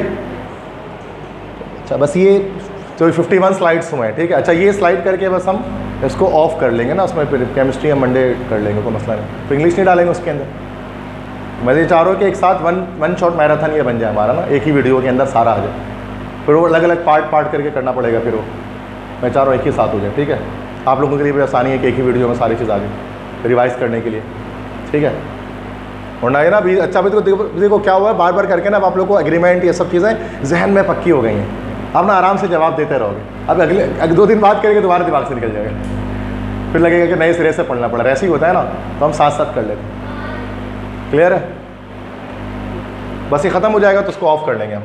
Every student and every instructor are required to attend, बिल्कुल आर में गलती है, क्योंकि एवरी 2 बार एवरी आ गया ना, तो जब एवरी जब 2 बार भी एवरी आ जाए ना, तो सूरत में हम लोग क्या सिंगुलर सेंस लेते हैं, तो इज़ आएगा। यस, क्योंकि एवरी अगर आ जाता है तो सिंगुलर सेंस आता है, तो इज़ आएगा। ठीक है, आर नहीं आएगा। सही कहा इन्होंने, कुरैजा नाम है ना आपका, सही कहा। नेक्स्ट है the number of candidates have increase significantly this year. देखो मैंने आपको ये भी दोबारा एग्रीमेंट इशू है, मैंने आपको बताया था एक होता है दा नंबर और एक हमारे पास क्या होता है आ नंबर। तो दा नंबर का मैंने बताया था, दा नंबर हमारे पास क्या होता है सिंगुलर, और आ नंबर क्या बताया था क्या होता है प्लूरल। तो दा नंबर आया तो सिंगुलर लेंगे ना, तो क्या गलती कहाँ पर है हैव में, हैव की जगह क्या होना चाहिए था has increase significantly this year. Clear है बेटा। तो आ नंबर दा नंबर, ये भी एक रूल था एग्रीमेंट के अंदर कि आ नंबर क्या होगा दा नंबर क्या होगा, ऊपर वाली क्लास में स्टडी किया था, याद है। तो मसला देखो अब अच्छा खासा हमने पढ़ लिया ना, इसलिए मैं जब प्रैक्टिस पे आ रहा हूँ। अब क्या ग्रामर आपको पढ़ो, अब से प्रैक्टिस करो, ग्रामर का टाइम गया, प्रैक्टिस करते रहो, जो सीखना है सीखते रहो। अगस्त में आपका टेस्ट है। Next he has been working in this organization, ये तो बड़ा आसान है, ये आ गया नर्सरी लेवल का सिंस आ गया नर्सरी लेवल का आ गया सिंस, जो पॉइंट ऑफ टाइम है। नेक्स्ट है the researcher made dash important observation during the experiment. हाँ बिल्कुल सही, एन इंपॉर्टेंट ऑब्जर्वेशन, चूँकि आई से आ रहा है वाल साउंड है। क्लियर है, तो आसान आ गया। By the end of the month the committee dash it's final report.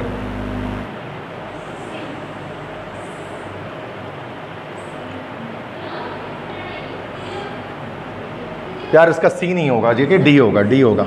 कैसे ज़रा बता रहा हूँ, फ्यूचर टेंस के अंदर जब भी बाय आ जाए ना, तो बाय आ जाएगा तो उसके साथ हमेशा हम लोग जो है ना फ्यूचर परफेक्ट टेंस इस्तेमाल करेंगे, दैट इज़ विल हैव के साथ थर्ड फॉर्म। जैसे I will have finish this work by 7 o'clock, मैं 7 बजे तक ये काम मुकम्मल कर चुका हूँगा। तो the by the end of the next month the committee will have submitted it's final report, मतलब कि अगले महीने के अख्ताम तक कमेटी फाइनल रिपोर्ट सबमिट कर चुका होगा, ये वाला जो सेंस है। तो बाय जब भी आएगा ना फ्यूचर के अंदर तो परफेक्ट लगाएंगे, ये रूल है ग्रामर का, टेंसेस का, ठीक है। तो विल नहीं लगेगा, ठीक है, तो याद रखिएगा, ये भी इंपॉर्टेंट एक बात है ग्रामर की। तो मसला तो नहीं है, क्लियर है। नेक्स्ट देखिए, she congratulated her friend dash winning scholarship. जी क्या हो गया, गलत था, यही तो मसला है। कॉन्ग्रेचुलेट के साथ फॉर नहीं लगाते हैं, कॉन्ग्रेचुलेट के साथ ऑन लगाते हैं। I congratulate you on your success, for your success नहीं होता है, ये गलत बोलते हैं हम लोग है। क्या I am congratulating you for your success, on your success, आपकी कामयाबी पर आपको कर रहे हैं ना, के लिए थोड़ी ना, कामयाबी पर मुबारकबाद दी जाती है, के लिए मुबारकबाद नहीं दी जाती है, तो पर के लिए ऑन लगाएंगे ना, सही है। तो ये अक्सर होता है कि बच्चे फॉर ही लगा रहे होते हैं इसमें, क्योंकि कॉमन गलती है ये, तो फॉर ही होती है। सॉरी कौन सा हो गया, हाँ ओके अगला। Hardly had the lecture begun dash the electricity field.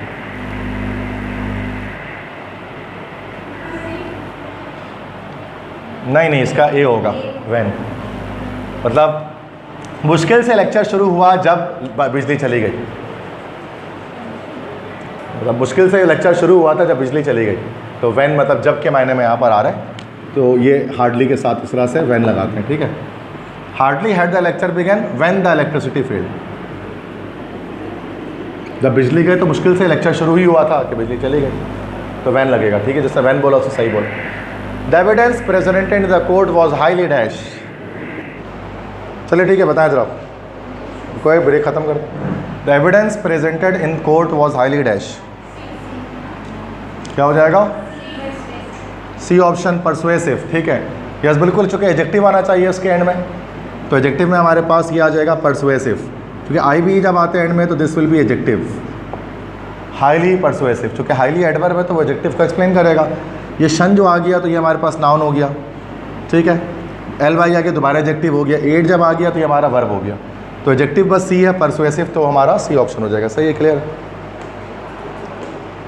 Next देखें, neither of the candidates dash qualified for the position. Neither of the candidates, अच्छा नीदर और नॉर आ गया ना, नीदर नॉर आ गया, अच्छा नीदर सिर्फ आ गया। नीदर जब आता है तो हम लोग उसको क्या सेंस देते हैं, अच्छा देखो इसको ना एक और तरीका इसको चेक करने का, देखो आर हमारे पास प्लूरल सेंस दे रहा है, हैव हमारे पास प्लूरल होता है, इज़ यहाँ पर सिंगुलर होता है, और वर यहाँ पर क्या होता है, उसका मतलब क्या हो गया, नेदर के साथ हमारे पास क्या आना चाहिए हमेशा, सिंगुलर। तो देखो सी हो गया, तो ये भी एक ट्रिक है, बाकी सब प्लूरल है, एक सिंगुलर है, तो जो एक है वही सही आंसर है। अगर आप रूल भूल चुके तो आप डायरेक्ट भी लगा सकते हैं, एक सिंपल ये ट्रिक लगा कर, ठीक है, क्लियर। आगे देखें, the professor delivered a remarkably dash lecture. Professor ने डिलीवर किया एक रिमार्केबली डैश लेक्चर। हाँ, इनसाइटफुल, बिल्कुल सही है। दोबारा एडजेक्टिव आएगा हमारे पास ये insightful lecture, B option. Insightful मतलब जिस गहराई से, डीपली, जिसमें किसी चीज़ के बारे में बात की जाए, तो इनसाइटफुल। तो दोबारा एडजेक्टिव आ गया हमारे पास, ठीक है। नेक्स्ट है, if he had followed the instructions he dash the mistake.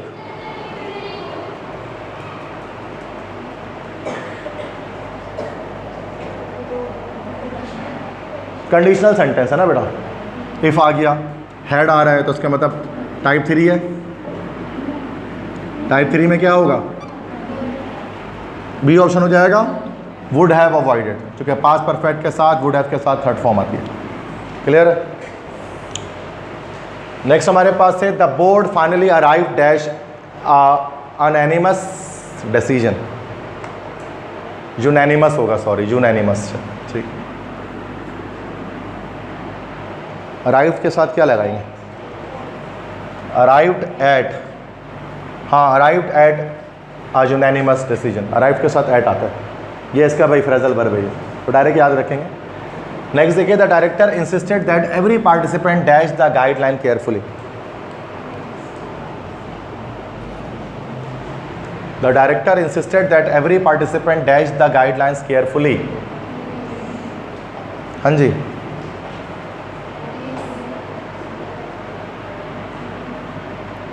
जोर से बोलें, क्या बोल रहे हैं समझ में नहीं आ रहा। रीड्स हो जाएगा ना, रीड्स द गाइडलाइन केयरफुली, ठीक है।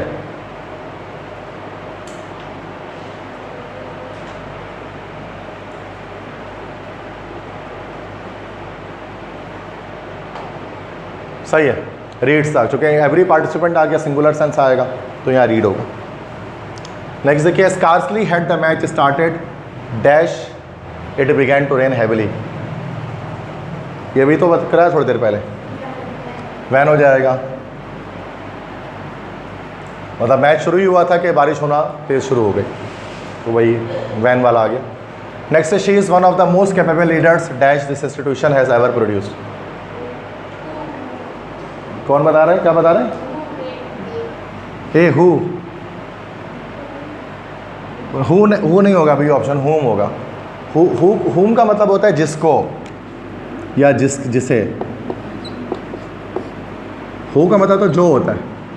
तो she is one of the most capable leaders हुम this institution has ever produce. जिसको इस इंस्टीट्यूशन ने कभी भी पैदा किया, वो सबसे कैपेबल लीडर्स में से एक है, ये जो इदारा है। तो हुम होगा, हु नहीं होगा यहाँ। Next, the patient would have recovered sooner if the treatment dash earlier. ये फिर कंडीशनल आ गया, वुड हैव के साथ थर्ड फॉर्म आई, मतलब कौन सा कंडीशनल हमारा है, टाइप 3। अब टाइप 3 कंडीशन है, तो इफ वाला क्लॉज किस में आएगा, पास्ट परफेक्ट में आएगा। तो पास्ट परफेक्ट कौन सा है, हैड स्टार्टेड, क्लियर है। कंडीशनल है, सिंपल, और क्या है, तो आते ही आप लोगों को। No sooner had the bell rang dash the students rushed out. अच्छा अब देखो, नो सूनर, अब सूनर आ गया, तो सूनर हमारे पास क्या एक एडजेक्टिव है, कैसा एडजेक्टिव है, कंपैरेटिव डिग्री का एडजेक्टिव है। तो उसके साथ हमेशा क्या आ जाता है, कंपैरेटिव डिग्री एडजेक्टिव के साथ देन आता है। तो no sooner had the bell rang than the students rushed out, क्योंकि सूनर के साथ हमेशा देन आएगा, चूँकि ER आ गया ना, कंपैरेटिव डिग्री बिना देन के नहीं आती ना। अब वो बिना देन के आ सकती है जब वो डबल कंपैरेटिव होती है, जैसे the faster you walk the sooner you reach home, इस तरह से तो नहीं है, सही है। Next, his explanation was so dash that every one understood the concept immediately. देखो दोबारा से अब वोकैबुलरी स्टार्ट हो गया, अब ग्रामर ख़त्म दोबारा। उसकी एक्सप्लेनेशन इतनी डैश थी कि हर किसी ने समझ लिया कॉन्सेप्ट को फ़ौरन से। ल्यूसिड, ये वर्ड सुना आपने कभी, एलिमिनेशन से, बिल्कुल सही। देखो उनका क्या माइंड चला। यहाँ पर ये देखती हैं कि भाई ये जो जुमला है ना, जिसमें एक्सप्लेनेशन के बारे में बात की जाए, एक्सप्लेनेशन बहुत डैश थी, इतनी डैश थी कि हर किसी ने कॉन्सेप्ट को समझ लिया। मतलब बड़ा पॉजिटिव वर्ड है आएगा इसमें, तो नेगेटिव वर्ड हटा दो अगर कोई मिल जाए। ऑब्सक्यूर, छुपा हुआ, अगर ऑब्सक्यूर होगा तो फिर तो ज़ाहिर सी बात है लोग तो नहीं समझ पाएंगे। वाग, वाग मतलब बोरिंग करने वाला, फजूल, बेकार, तो ये भी नहीं हो सकता। कंफ्यूजिंग होगा तो समझ में क्यों आएगा सबको। ल्यूसिड हो गया, ल्यूसिड मतलब क्लियर। ये एलिमिनेशन मेथड जिसको हम कहते हैं, जो उन्होंने अप्लाई किया कि नेगेटिव वर्ड हटा लो, पॉजिटिव वर्ड यही था, तो ये करेक्ट हो गया। समझ गया। तो ये भी एक तरीका है to solve the MCQs in MDCAT। सही है, एलिमिनेशन मेथड कहते हैं उसको। गलत हटा दो, सही अपने आप पता लग गया, भले सही आपको ना पता हो। अब लूसिड के मीनिंग भले नहीं पता है हमें, बट वी नो के आंसर यही है, क्योंकि बाकी 3 है नहीं। सही भाई, सही बात है ना भाई। तो ये सब तरीके हैं, जो टॉपर्स होते हैं वो सारे तरीकों को फॉलो करते हैं नंबर लाने के लिए, गेट करने के लिए। Next we have been waiting here dash nearly 4 hours. तो बड़ा आसान है बच्चों वाले, इसको क्या समझ। सेंस कहाँ से, फॉर 4 घंटे पीरियड ऑफ टाइम है, तो सिंस कहाँ से आ गई, नहीं पता। सिंस फॉर का सवाल नहीं पता। अच्छा, यही कह रहे हो, ये पढ़ाने की चीज़ थोड़ी ना है। He succeeded dash convincing the panel. याद रखे बेटा, सक्सीडेड के बाद हमेशा वर्ब की 4th फॉर्म या ING फॉर्म आती है। सॉरी, वर्ब की ING फॉर्म तो आती ही है, और उससे पहले हमारे पास क्या आता है, इन आता है। तो क्या ऑप्शन हो जाएगा, इन हो जाएगा, B option. He succeeded in convincing the panel. अगर आप किसी चीज़ में कामयाब हो जाते हैं तो सक्सीडेड इन, ये बाकी नहीं आएगा। क्लियर है बेटा। आगे बढ़ते हैं। The results of the investigation dash expected next week.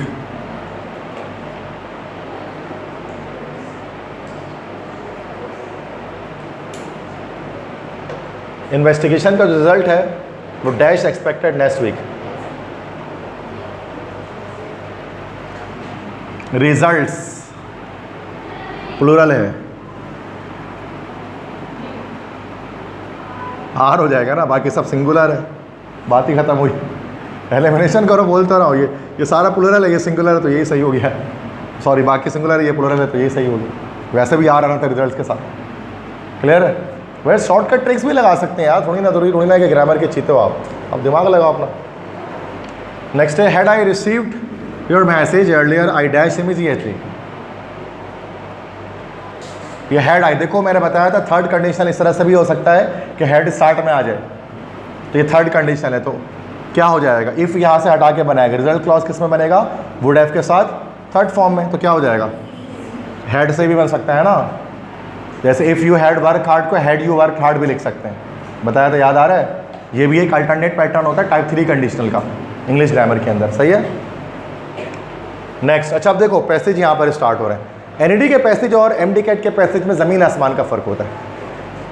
MDCAT का पैसेज छोटा सा होता है, 3 लाइन का, 4 लाइन का, 5 लाइन का, और उसके सवाल भी 1 या 2 होते हैं, उससे ज़्यादा नहीं होता है। मतलब MDCAT ECAT में NED में क्या होता है, 3-3 पेज का पैसेज होता है, और सवाल भी 7-7, 8-8 होते हैं एक पैसेज से। लेकिन इसमें ऐसा नहीं है। तो NED के पैसेज आपके लिए तो बेकार ही है। आप तो MDCAT के पैसेजेस देखेंगे जो इस तरह से आते हैं, अगले स्लाइड में आ रहे हैं। देखो ये रहा, ये MCAT का पैसेज है। पैसेज का सवाल लाजमी आता है आपका हर साल, ठीक है। अब इसको पढ़ा, technological innovation has transformed modern health care, advanced diagnostic tools enable doctor to detect diseases earlier than ever before. However the effectiveness of these technologies still depends on the expertise of healthcare professionals who interpret the results and make treatment decisions। ठीक है बेटा। तो क्या कह रहे हैं, according to the passage technological tools are dash. क्या option हो सकता है यहाँ, क्या कह रहे हैं, technological innovation has transformed modern health care, मतलब मॉडर्न हेल्थ केयर को बिल्कुल ट्रांसफॉर्म कर दिया टेक्नोलॉजी ने। एडवांस डायग्नोस्टिक टूल्स, मतलब जो टेस्टिंग टूल्स होते हैं, enable doctors to detect diseases earlier than ever before, test करके पता लग जाता है बीमारियों का। However the effectiveness of these technologies still depends on the expertise of health care professional who interpret the results and make a treatment decision. इसके बावजूद इस टेक्नोलॉजी को डॉक्टर की ज़रूरत है, क्योंकि डॉक्टर ही पढ़ेगा रिपोर्ट को और बताएगा क्या इलाज चाहिए, और उसको समझेगा कि बीमारी क्या है। तो टेक्नोलॉजिकल टूल्स क्या हैं, C option, helpful but dependent on professional expertise. बिल्कुल से, तो ये आसान होता है ना, पढ़ के आराम से जवाब दे सकते हैं। क्लियर, समझ में आया सबको। अब इसी से रिलेटेड एक और MCQs देखिए। Which statement is most strongly supported by the passage. ये पैसेज कौन से स्टेटमेंट को सपोर्ट कर रहा है इन तमाम में से।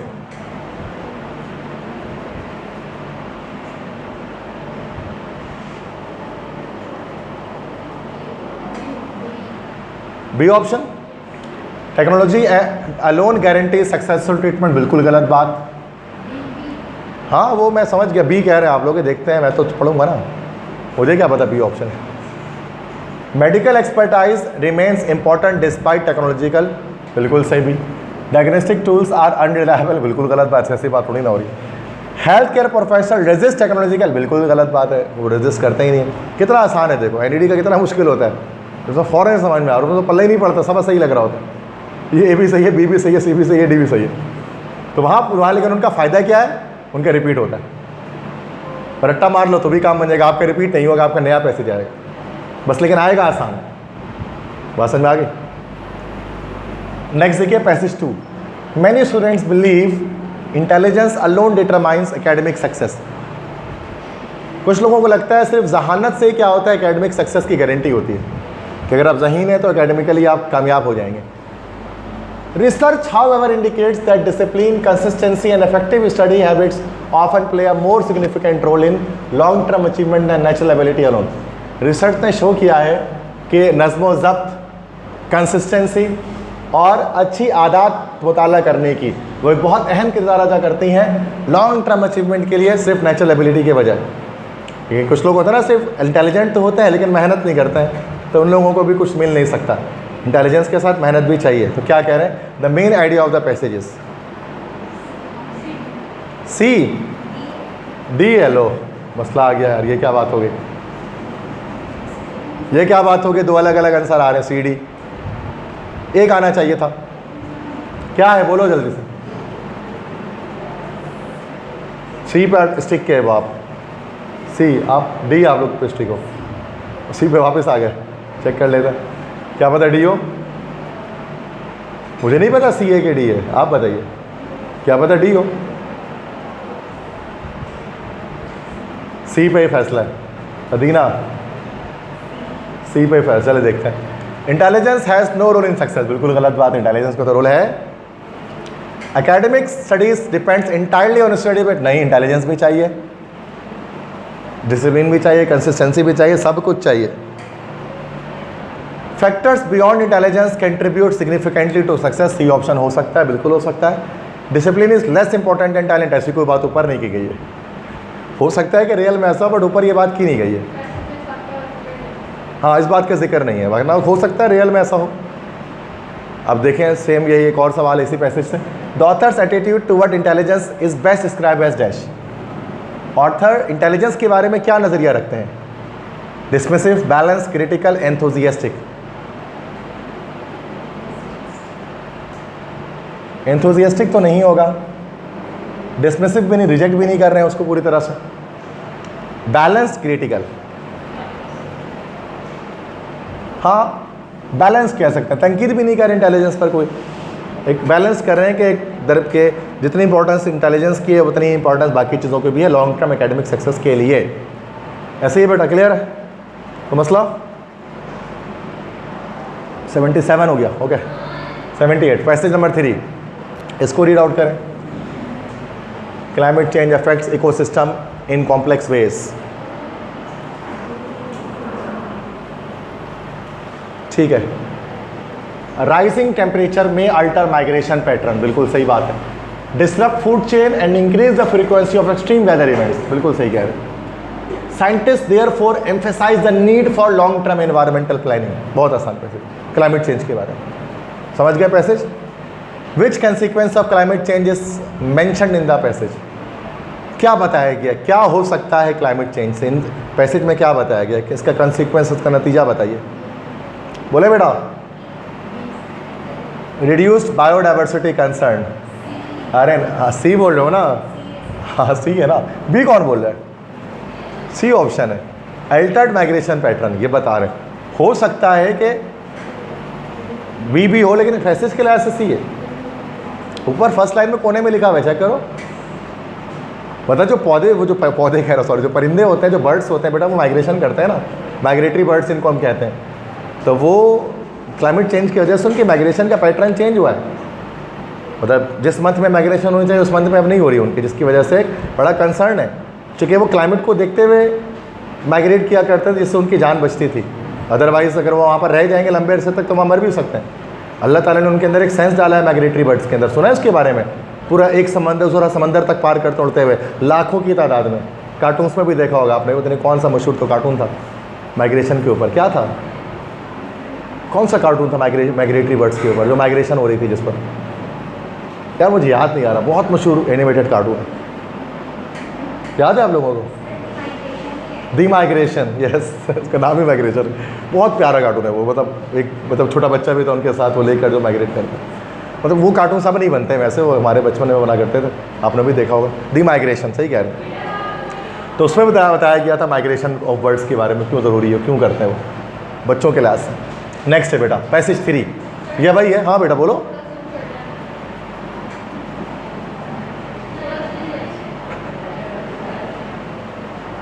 पैसेज थोड़ा आगे आप बैठ जाए आकर, तो एक स्टेप आगे आ जाए, मसला नहीं है। वो फिर वो थोड़ा सा टाइम बाकी है, पूरा हटाना पड़ेगा।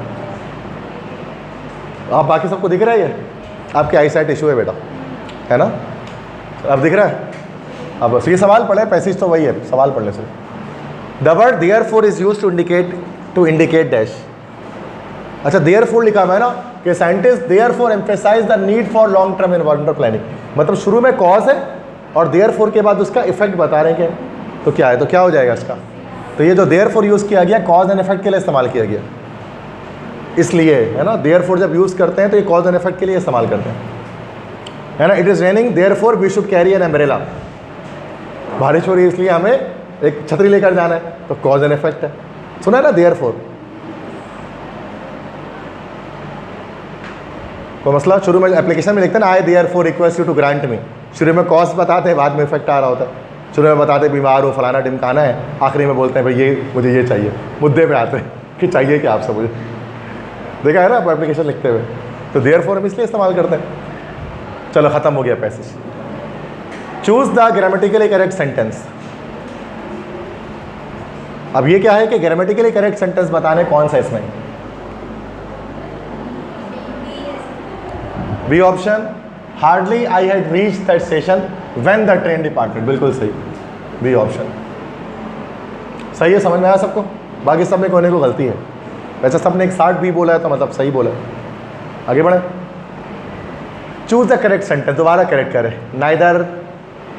नाइदर आ गया तो मतलब क्या है भाई? सिंगुलर सेंस है। क्या हो जाएगा बेटा? बी ऑप्शन, चूँकि बाकी सब में प्लूरल आ रहा है, बिल्कुल सही। वो यहाँ हैज़ आ गया ना, दैट्स वाई। समझ में आया सबको? भाई नाइदर के साथ हमेशा सिंगुलर सेंस आता है, अग्रीमेंट इशू है। Choose the correct sentence.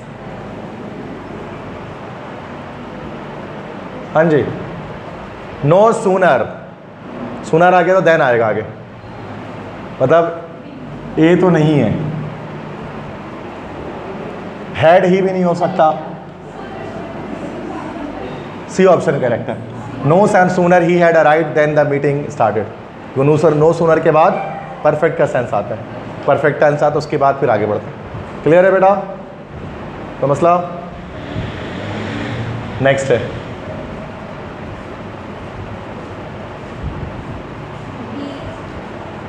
क्या हो जाएगा? B option, one of the, one आ गया तो सिंगुलर आएगा, अब सही है बिल्कुल, B option. One of the participants has submitted the report, one आ गया ना बेटा, तो पता है तो है, कोई मसला तो नहीं है। नेक्स्ट देखिए, दोबारा से करेक्ट स्टेटमेंट बताना है बस, आसान है ये तो बड़ा। इंटरेस्टेड के साथ इन आता है हमेशा, तो क्या हो जाएगा? सी ऑप्शन हो जाएगा। ऐसे ही मैं थोड़ा जल्दी में करा रहा हूँ, टाइम कम रह गया, पर बिला वजह तो सोच, इंटरेस्टेड के साथ इन आता है तो सी ऑप्शन, बाकी समय देखो इन नहीं आ रहा। क्लियर है? ये आसान है, इतना टाइम नहीं लगाइए इसके बाद। Choose a correct sentence. Every employ and every manager, singular sense आएगा, बता दो। सी कहाँ से सिंगुलर हो गया? अल्लाह के बंदे, बी बोला फिर ठीक है, बाकी सब प्लूरल सेंस आ रहा है। अब तो रट गया हमें, अग्रीमेंट है ना, प्रैक्टिस करने से भी कॉन्सेप्ट याद हो जाता है। Choose the correct sentence. The information, singular sense आएगा, बिल्कुल सही कहा नादिया ने, सी ऑप्शन इज रिलायबल। ठीक है, इंफॉर्मेशन सिंगुलर है, तो मसला ओके। 88, he is senior. देखो सीनियर और जूनियर के साथ क्या लगाते हैं? सीनियर आ जाए चाहे जूनियर आ जाए, इस सब के साथ कौन सा वर्ड आता है पता है? टू आता है, सीनियर टू, जूनियर टू, तो क्या हो जाएगा? B option. सीनियर देन नहीं करेंगे, याद रखना, senior to me, junior to me, that's correct. Clear? Next, choose the correct sentence. दोबारा बताइए, ग्रामेटिकली करेक्ट कौन सा जुमला है? एक जुमला सही है, बाकी सब गलत है। ईच आ गया, सिंगुलर सेंस, क्या आ जाएगा? अब देखो, आप पूरा रट गया, आप कैसा फास्ट होगी स्पीड हमारी। बॉस शुरू में कितना टाइम लग रहा था यही करने में। Choose the correct word. The manager refuse to dash the proposal. बहुत आसान, कौन सा? एक्सेप्ट, बी वाला एक्सेप्ट। एक्सेप्ट तो दोनों है ना, ए वाला भी है, एक्सेप्ट तो वो भी है।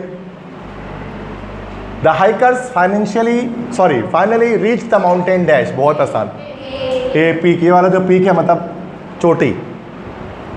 क्लियर है? आखिरी में बड़े आसान आसान आ रहे हैं, सारे मुश्किल शुरू में आगे लग रहे हैं। Next, the company decided to dash its policy. तब्दील करने के लिए कौन सा अल्टर यूज़ करते हैं? यस, ए वाला अल्टर, तब्दील करना, ALTER, करेक्ट स्पेलिंग है। ये जो अल्टार होता है इसका मतलब तो कोई मेज़ वगैरह या कोई ऊंचा मेज़ जो होता है उसको बोलते हैं ना अल्टार, तो अल्टर हो जाएगा, तब्दील। ओके, 92 हो गया। 93, सेंचुरी मारनी आज। The witness gave a detail dash of the accident. बहुत आसान, बहुत आसान। जो गवाह था उसने एक डिटेल, एक तफसीली डैश दिया, तफसीली बयान। बयान के लिए क्या बोलते हैं? जोर से बोलें, सही बोले। अकाउंट, अकाउंट मतलब तफसील, detail. The new regulations had little dash on productivity. बहुत आसान, कौन सा इफेक्ट? बी वाला इफेक्ट, बिल्कुल सही, नाउन आएगा। ए बी वाला भी इफेक्ट ही है, लेकिन वो वर्ब है, नाउन आएगा। समझ में आ रही है बात? एक्सप्लेन करूँ क्या? बहुत ईजी है, देखो MD लेवल के MCQs है, बड़े आसान है। The committee voted to dash the new constitution. Adept, बिल्कुल सही, अडेप्ट करना मतलब, तो मेडिकल वालों को तो पता है ना, अडेप्टेशन, आदत हो जाना किसी चीज़ की। Okay, 96, the supervisor wanted to dash that all safety procedures were followed. बिल्कुल नहीं, ए नहीं, बी, एनश्योर। एनश्योर करना मतलब किसी चीज़ को श्योरिटी देना, किसी चीज़ की ज़मानत देना। तो सुपरवाइज़र इस बात की ज़मानत लेना चाहते थे कि तमाम प्रोसीजर को फॉलो किया जाएगा। एश्योर मतलब यकीन दहानी करना, और एनश्योर मतलब ज़मानत ले लेना किसी चीज़ की। The scientist attempted to dash the findings और रिपीटेड एक्सपेरिमेंट्स। साइंटिस्ट चाहते थे डैश करना, डैश फाइंडिंग्स को डैश करना चाहते थे मुख्तलिफ एक्सपेरिमेंट करके। क्या? नोटिफाई तो नहीं हो सकता, क्लेरिफाई भी नहीं हो सकता, वेरीफाई या टेस्टिफाई? वेरीफाई द फाइंडिंग्स, हाँ ना, वेरीफाई होना चाहिए, बी ऑप्शन। तो वेरीफाई करना चाहते थे, वेरिफिकेशन करना चाहते थे। Okay, 98, the barren landscape was completely dash of vegetation. जो बंजर ज़मीन थी उसमें किसी तरह की खेती बाड़ी नहीं थी।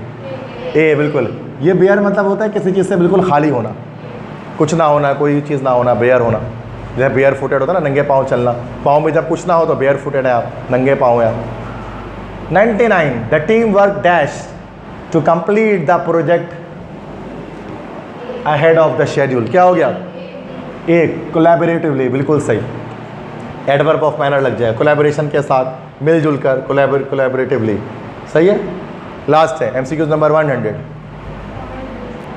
अच्छा, ये क्या है इसमें पता है? यहाँ पर ये थोड़ा मुश्किल है, आखिरी वाला मैंने थोड़ा मुश्किल डाला है। एक्सेंट्रिक, 1 मिनट बाबा।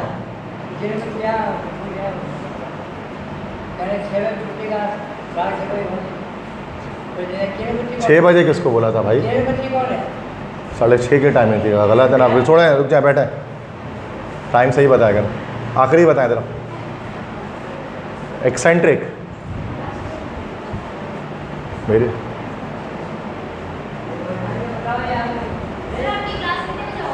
2 मिनट और है बस।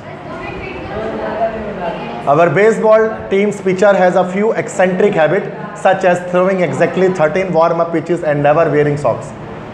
मतलब अजीब सवाल, अजीब उसका मतलब ना, अजीब सी आदत थी उसकी। अजीब मतलब एक्सेंट्रिक कैसे कहते हैं? स्ट्रेंज को कहते हैं। ठीक है, क्लियर है?